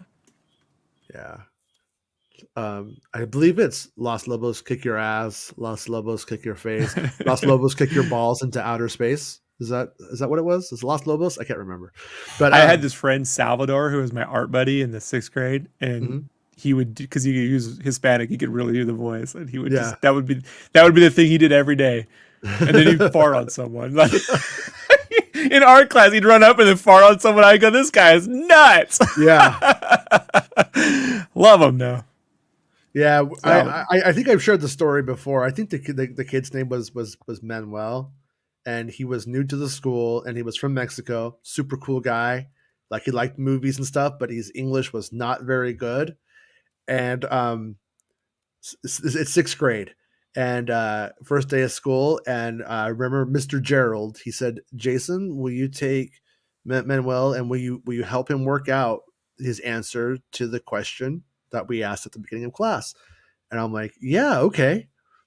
And so we proceed to go outside. We go back to class, and I helped him. And Manuel's favorite part in a movie is when the lady had 3 boobs in Total Recall. And Mr. Gerald thought it was hilarious, though. He thought it was pretty fucking funny too. He was you're Harold Ramis in Stripes, right? Do I diddy diddy dum yeah. diddy do. Son of a bitch, shit. Yeah, God, I wish we had cell phones back then because I would love to have had a video of that. It's one of the best parts of my whole entire life was when he sat there and when he struggled through it, but he did it. And that's when I believed in America. That's when I believed that we were the country where anybody could come from anywhere and make their dreams come true, and that the pursuit of happiness was possible. What are they teaching kids in schools? Yeah. We have a friend who likes to bring that shit up. I won't say who it is, but I'm like, no, man, that's kids socializing, you nitwit. You know what I mean? Anytime kids start to socialize, they're going to do stupid, weird shit and bring up things you don't want them to know, which is the whole reason why homeschool keeps kids away. It's really not about going to school. It's about they don't want them socializing with other people. Yeah. Like, because kids do stupid. I call it critical space race theory. That's what I'm calling that one. But Chris says, Shadows of the Empire unreadable? Oh, come on. Shadows was great. I never read a book so fast. I will stick up for Shadows there. I'm not going to stick up for Shadows of the Empire's greatness, but that I found it to be, at the time, a fun, brisk read. In fact, I loved it so much, I just simply stole it. I just took it from the bookstore and took it home and read it. And then I returned it, though. I did. I just stole it. And Let's just go to the library. They didn't have it at the library. They didn't get new books. But Walden Books was my library, so there we have it. You put the book back. I don't believe you put the book back. I did put the book back. I did. Because if I had kept it, my parents would have seen the book and been like, "Where did you get this?" And so it was easier just to return it. Junkbox says Star Wars is a space opera. It needs that heightened drama. Yeah, I'm with you there. I do like. It's funny because there's like, with Star Wars, there has to be this like really, really deep, high quality, realistic grit to it, where you're like, that is amazing. And then you have to put that really dumb blue face motherfucker there. And then you're like, ha, yes, that's fun now. And like when it comes to Star Wars Star Cruiser, when it doesn't do that, and then you put that blue face motherfucker there in that dumb suit, you're like, this is just all dumb. Like as Mark Hamilton was pointing out earlier, that's when it looks like a Sci-Fi Channel series. It's like George Lucas can show up looking like a blue face dummy when you have this amazing opera scene in this visual effects going down. That's when you can do, I am Zach Zor. And you're like, Zach Zor from Zigzag 9. It's funny then, and it works, and it's not trash. It's like Star Wars operates on this area where it plays with the B grade. When it's A+ quality content, and then you put something B grade in as a creative choice out of love. And that's where you get like that line. That's why the puppets work. And I think that's where George fails to understand. It's not about having realistic. The puppets work because everything else is being serious. Yeah. The puppet is what makes it fun. So like I think of that shot in The Force Awakens when we see a whole town be slaughtered and flamethrowered. You know what I mean? All that stuff. And then when BB-8 rolls in the desert, that little puppet with the eyes pops out. Like I'm like, that shit, that's Star Wars. Like that is what I'm talking about. Like that right there. Yeah. But it works because of that. Yeah, no, I feel the same way, or I feel like I think there's a study to be done about what the line is, and that line is I think the best place to go look for it. We don't have to argue about or talk about it, but Indiana Jones and the Kingdom of the Crystal Skull. That's where is this just being B grade, and where is the homage to the B grade? I still don't know the answer to it, but it's definitely like a thing. And there's a science to it, and I don't think they've completely cracked it. But JJ did do a good job with that opening to TFA, for sure. Oh, and the sound design on that blaster being held in midair, probably the best thing they did in all the sequels. Yeah. When he's going around it, like it's spatial too. Like it's like, that's, yeah, he's really great at openings. Yeah. That's it. Yeah. The ending, but yeah. Yeah. He gets on Tinder and he tells you what he's going to do to you. And you're like, oh yeah, let's get this on. And then he gets there and he's like, I'm done. I'll see you later. Finishes in 2 minutes. Yep. So, all right. KG says, I love reading. Sadly, I'm narcoleptic. I'm not narcoleptic, but I am close, I think.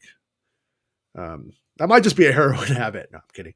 How about audiobooks? Yeah, you know what? I like audiobooks. I do The in a per- Ronin audiobook is really good, is by good. the way. Yeah, in The a first perfect chapter is the Star Wars Visions episode, okay. you know? So it starts off with something you're familiar with and then it goes off into, but yeah. Okay. So it lets you know what you get it from you get the internal dialogue and setup. You know more going into that episode, but it follows it pretty good, but expanded. Yeah. Yeah, I kind of would be, my perfect version of how the Star Wars books would come out if they really wanted to step it up is you buy the book and it comes with a great cover by a great artist, not some trashy little piece of crap thing, but like an actual like Like good piece me, of art, a like real good like one, like, not like me. Rob or No, no, or not like me. yeah, or what's his name? I'd fill it with junk art. I don't know how you say his name correctly, but Sanda, Te- Tessanio Sanda. That guy should be doing all of the art, Yeah, that guy. all the Yeah, that guy's covers, great. and and then it would have a little coat. It would become laminated, and then you'd open it up and have a little coat here, and have the audiobook, so you could read it and listen to the audiobook. If they were all done with that amount of care and love, it would be so nice. Um, Salvador says, "What if Luke had a relationship with Mara Jade in his lost years? What if they had a child? George Lucas's original plan were about the grandchildren, not the grandchild. Yeah, and that's the thing is I've messed with this idea myself, Salvador. Is I've been like, what if Luke, um, what if Mara Jade leaves Luke once she realizes that if they're going to have a child, he doesn't even know about it? What if Luke has a child he never knew about? You know what I mean? And then that ends up being a whole new story. And believe you me, they definitely had to have thought about that at some point. Red Five Strong, what's up, brother? We meeting up in Cali? Of course we are. You just tell me when you are here and free, and we will do that. I love that. Going I back to love to. Cali. Hannah says, "Where's my Predator versus Darth Vader comic?" Yeah, I'm kind of surprised in a way that they haven't done. Oh no, Alan Ladd Jr. has passed. Was that happened today? Oh, Laddie, not Yeah, Laddie. yeah. Without Alan Ladd Jr., there would be no Star Wars because he's the only one smart enough to see that George Lucas had his shit together. 1,000%. The Force was not strong with Rise of Skywalker. I am with you, Hannah. I am with you. I agree. I think that it was a missed opportunity. I still like it. I just don't deeply love it. Terry says, I was just wondering since he said he has to do work for books. Oh, anyways, Eric says, I can accept the Falcon passing by the Guardians of the Galaxy ship in a spaceport. Yeah. Honestly, though, like this is where Marvel should be bringing back What If, and not What If for the MCU, but just What If for all the shit they own. Like, what if this Disney princesses fought fucking Magneto? Like, you know what I mean? like, what if Darth Vader fought the Predator? Like, all the shit they own. What if RoboCop took on the MCU? Like just that's what if should be now. That's how you take it to a whole nother level. Seth Nico says, nice background, Sketchcraft. Terry says, Luke's grandchild is Grogu. Hannah says, my son, Anakin, keeps Luke, crying fuck every yeah. time I go to the beach. What do I do? Don't put him in the sand. Don't put him in the sand. Take him to the public pool. Just hoping nobody puts a candy bar in there. Just don't go into the public pool because you'll be throwing up out your nose the next day. That's what happened to me. That's why I'll never do it. I went into the public pool and now I have all of the antibodies of pretty much something that's going to die very soon. It didn't help. Red 5 says I'll be there for Celebration. All right, I'll yeah, we'll definitely meet up. I don't think I'm going to go to Celebration, but I'll definitely, if you're after Celebration or whatever, like I'm down to meet up for sure. Seth said, didn't George Lucas hate the expanded universe? I would say I just don't think he really wanted to deal with it or contend with it. So you could saying he hated it wouldn't be wrong, but I just don't think he gave a shit. I just think he was put double bladed. Hey, look, one for the expanded universe, double bladed lightsabers, my friend. Yeah, it's like he just don't think he gave a shit at the end of the day. You know, and there was a story that Rob reminded me of. Was who's the guy Chris who did the Willow, the guy from X-Men? Chris Claremont. Chris Claremont has that story where he doesn't include any of the original people from Willow in the book, and then later on Lucas is like, hey, why Lucas tells him don't include any don't include Man Mardigan and Sorsha and all those characters, okay? And so he doesn't do it, and then later on he's like, why didn't you put Sorsha and Man Mardigan? That's George Lucas right there. He doesn't give a shit. He's about his own I was just art. fucking with you, Chris. What the fuck? You know, like 16 years at Marvel, you actually listen to someone now? What are you doing? And then Ducky says, I thought George only hated Mara Jade. So if you remember he even did like a spoof video with Seth Green where somebody brings up Mara Jade and he acts like he like completely hates it because it was so overblown. Like that's why he was willing to play into the parody of it. People think that video is real, by the way. I've had a friend who tried to tell me, no, I'm like, that's... Yeah. No, he's really in it. Yeah, he's in it. It's a goof. You fucking nitwit. Yeah.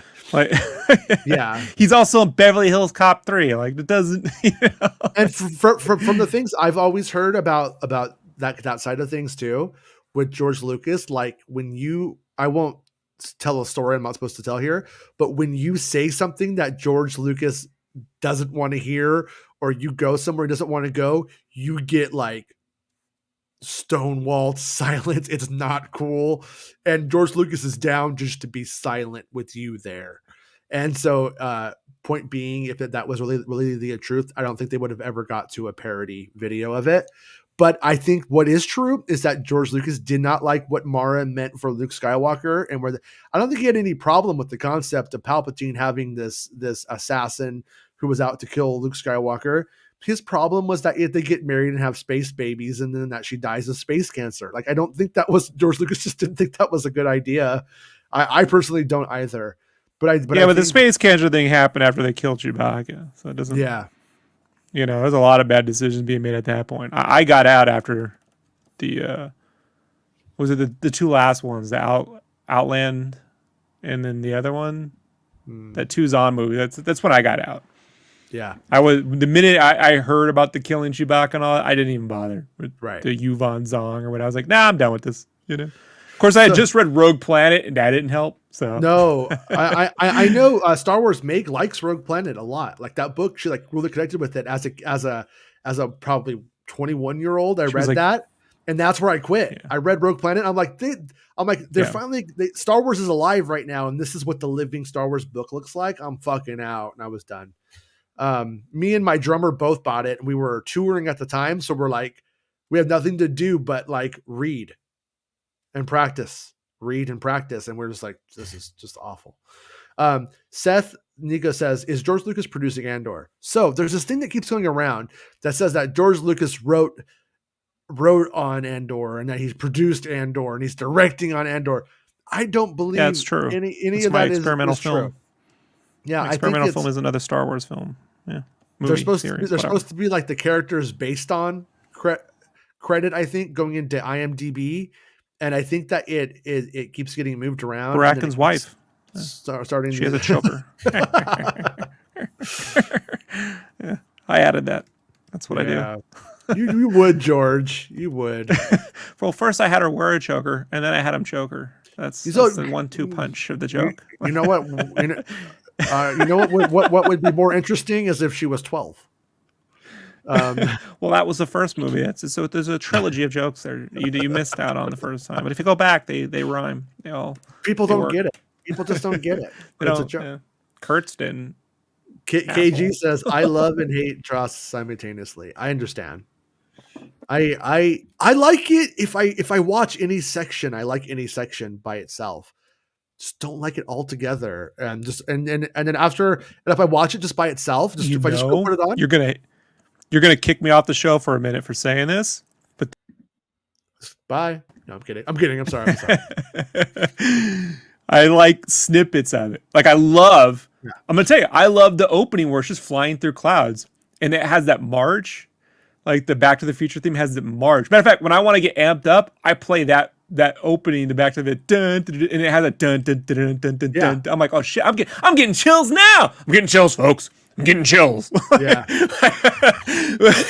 But as a whole movie, I'm like, will it fucking end? Yeah. It not only will not end, now I have to watch the movie I already saw. Like they're Yeah. showing me the movie I've already seen. Well, yeah, like whenever I watch The Last Jedi and then I watch Episode 9, I dislike it a hell of a lot more because it because you are on this like your mind is projecting out where things can go and what's possible and where's the story going to go next, and then it just it's like the old cliche of the record skip, goes right there, and then it's like this Right. whole other thing, and it's not that coherent. But if I just take it like if it was just an episodic, if I got it in 5-minute installments, I'm like, yeah, what's there not to like? All of this is fun. It's when you put it all together that I don't like it. And Co Terabebe wants Mara to be a Twi'lek. Hey, whatever works for you. Read it that way when you read it. It'll be fine. Red 5 says, man, the most GL is doing is passing by sets to support friends. He's not working on anything. Wishful thinking. Yeah, that's 100%. my take too. The thing to remember is that he with his 3 children he had back in the 80s and 90s, he was completely like a dad. He was completely involved in their lives. And that's why he didn't start working on Star Wars until they got big enough to be self-sufficient so he could do something like that. He just had a daughter who's she's probably maybe 4 by now, maybe. Yeah, he's got a And new daughter and a new wife, right? The yeah, whole yeah. shebang. And his but And his not but a his whole, and kid, he's and less years in front of him than behind him, right? yeah, Like, for sure. So I don't see him going and getting involved in any kind of like serious production or in any kind of way, anything like that. I mean, it's if he possible, did anything, but if he did anything remotely like directing, right? It would have to be, I would imagine, the episode where we learn what Yoda's race is, their names and all that stuff. It would be the only thing I could mhm. see him wanting to have a hand in, you know? And I think his ego and his pride is so invested in the concept of I never did a movie like for hire. I always did my movies.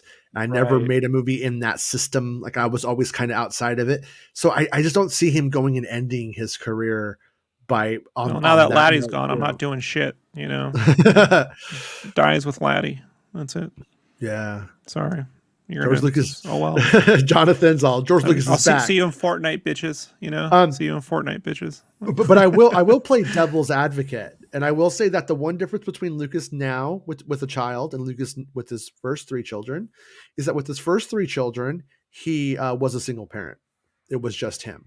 And currently he's married, so he's not a single parent. And that would give him more of an opportunity for the child to not be without a parent while he did do something. But I In don't my believe that defense, I tried to shove him on Linda, but it didn't work. I And tried. Boba Fett asked if Thrawn is an Endor. I have not heard anything about Thrawn in live action outside of the Ahsoka Tano series. No way So he's in Andor. No way he's in Andor. yeah, yeah, No way. and the reason why I would also go with Rob's assessment of no way is that he hasn't been cast yet. Or if he's been cast, Yeah, it's been the casting has happened recently. They they've were been shooting cast. that. Yeah, they were casting for Thrawn after Andor had already wrapped, which makes me think that it's unlikely. But that's just my best guess. That's my assumption here. And I don't So see Tony Gilroy getting involved on that. You know, that's like, I see Filoni wanting to translate that to screen 100%. You know, like Cad Bane. I just don't. yeah, I don't see it. Boba asked, "Do you think Mandalore could end with season 4?" And to that, I think it could have really ended with season 2. I really, and then, but I do think that the charter of the show was always about the restoration of Mandalore, and I think that's happening in season 3. So, in my opinion, if it goes on any more than that, it's because they were inspired with new ideas to keep the gravy train rolling, however you want to look at it. And I think that that the possibilities of Din's story can be bigger than 4 seasons for sure. You know what I mean? Like Clone Wars got 7 seasons, and I think the possibilities of this are as big as that. But with that said, with characters being able to exist in other properties and stuff like that, at what point does it not just change over into something else? And so I'm Tales of hoping the Mandalorian. that was the That's what I Mandalorians, thought I was yeah. gonna go to. Yeah. Or even the concept of the Mandalorian can mean the people.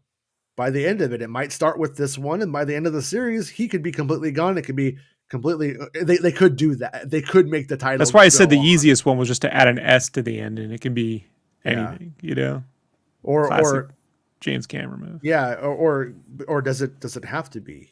Does it have to have the S though? But yeah, I'm with you though. I'm with you. You could Cameron that shit. But yeah. But anyways, we've gone 24 minutes over, and I didn't even notice because they're having so much fun today. But we're going to call this one a show, and I'm going to get ready. I'm going to go get some of the snacks to sneak into the movie theater for Batman, because I'm not paying movie theater prices for all these little tiny little rug rats that are going to go around and want me to buy them tickets and candy. So I'm going to go to the Dollar Tree and get them some candy, because Smart move. We're going to be doing our Batman discussion Thursday night. yeah, that's tomorrow night, right? Yeah, because Yes. I see it Thursday during the afternoon. I may not be on the show tomorrow, by the way. Yeah, we will if If there's no Star Wars news tomorrow, then we may just go up and do the Batman show after your screening and stuff like that. But yeah, and if you guys have seen Batman, and tomorrow it will be a spoiler show. I'm not gonna once I've seen it, I figure you can see it too. Once Rob's seen it the day after, I'm you're ruining it for everyone, then don't watch the shit. You know, like don't watch. Yeah, no, and that's the heads up. We're gonna do a Batman show, and it's gonna be spoilers, and I will say it in the thing. But I'm gonna have the word fucking all over behind me, bro. I'm gonna make something spoilers all over the fucking place, so no one, you know. But we're gonna answer the age old question: is Batman better than Twilight? We will know. We will finally know tonight and tomorrow, and it's going to be fun because we've had some good Batman conversations impromptu that I did not expect to have, and so I'm pretty excited that a new Batman movie's out. We're going to get to see it and talk about it, and I think we pretty much align on most of our Batman stuff usually. So I'm curious to see if we in any way have differing opinions of this one, because this one does seem like it could be the one where we might see things a little bit differently on it. You know what I mean? Because it's definitely a different take from the sense I'm getting of it. I haven't read any spoilers, but the sense I'm getting is it's a different take on the whole thing.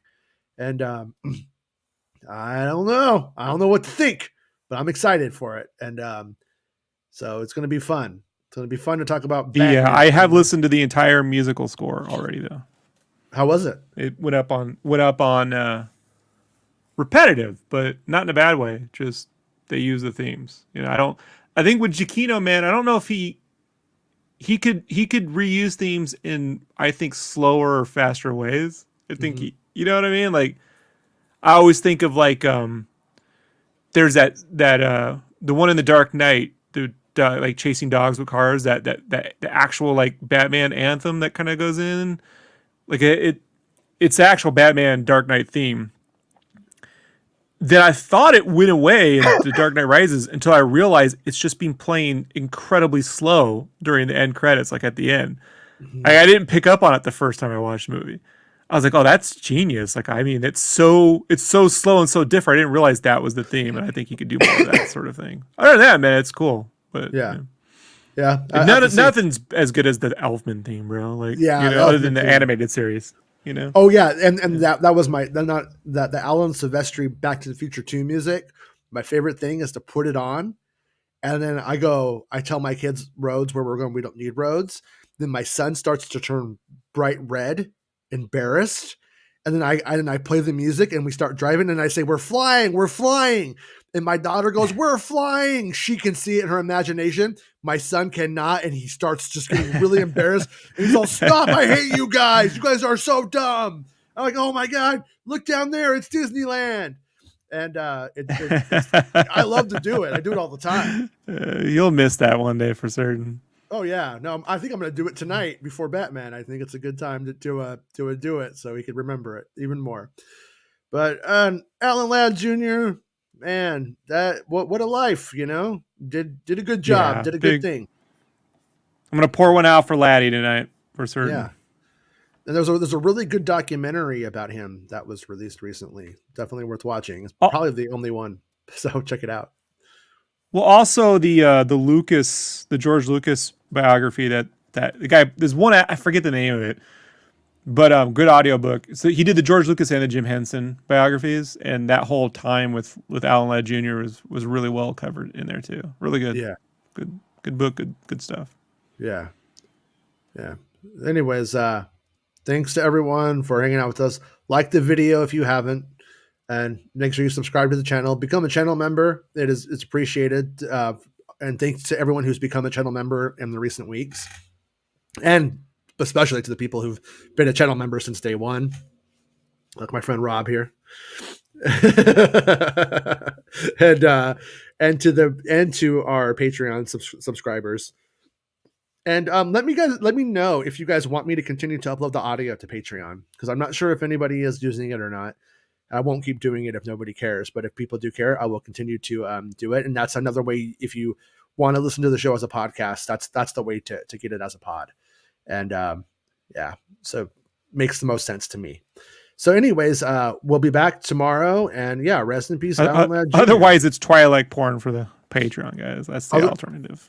Yeah, otherwise that's what he's currently drawing right now is me as a Twi'lek naked on a couch, because that's how he does it. We're nothing but a cock ring. Yeah, and we'll be back tomorrow night for sure, talking about Batman. And if there's any Star Wars news, I will get on in the morning and cover it. Okay, so if there's Star Wars news, the show will go on. But for sure, Batman show tomorrow night, and I am ready. I'm excited for it, and we'll see you guys tomorrow. Bye. It's not about spaceships. Making Star Wars Show. Making Star Wars Show. Making Star Wars Show. Making Star Wars Show. It's not about space.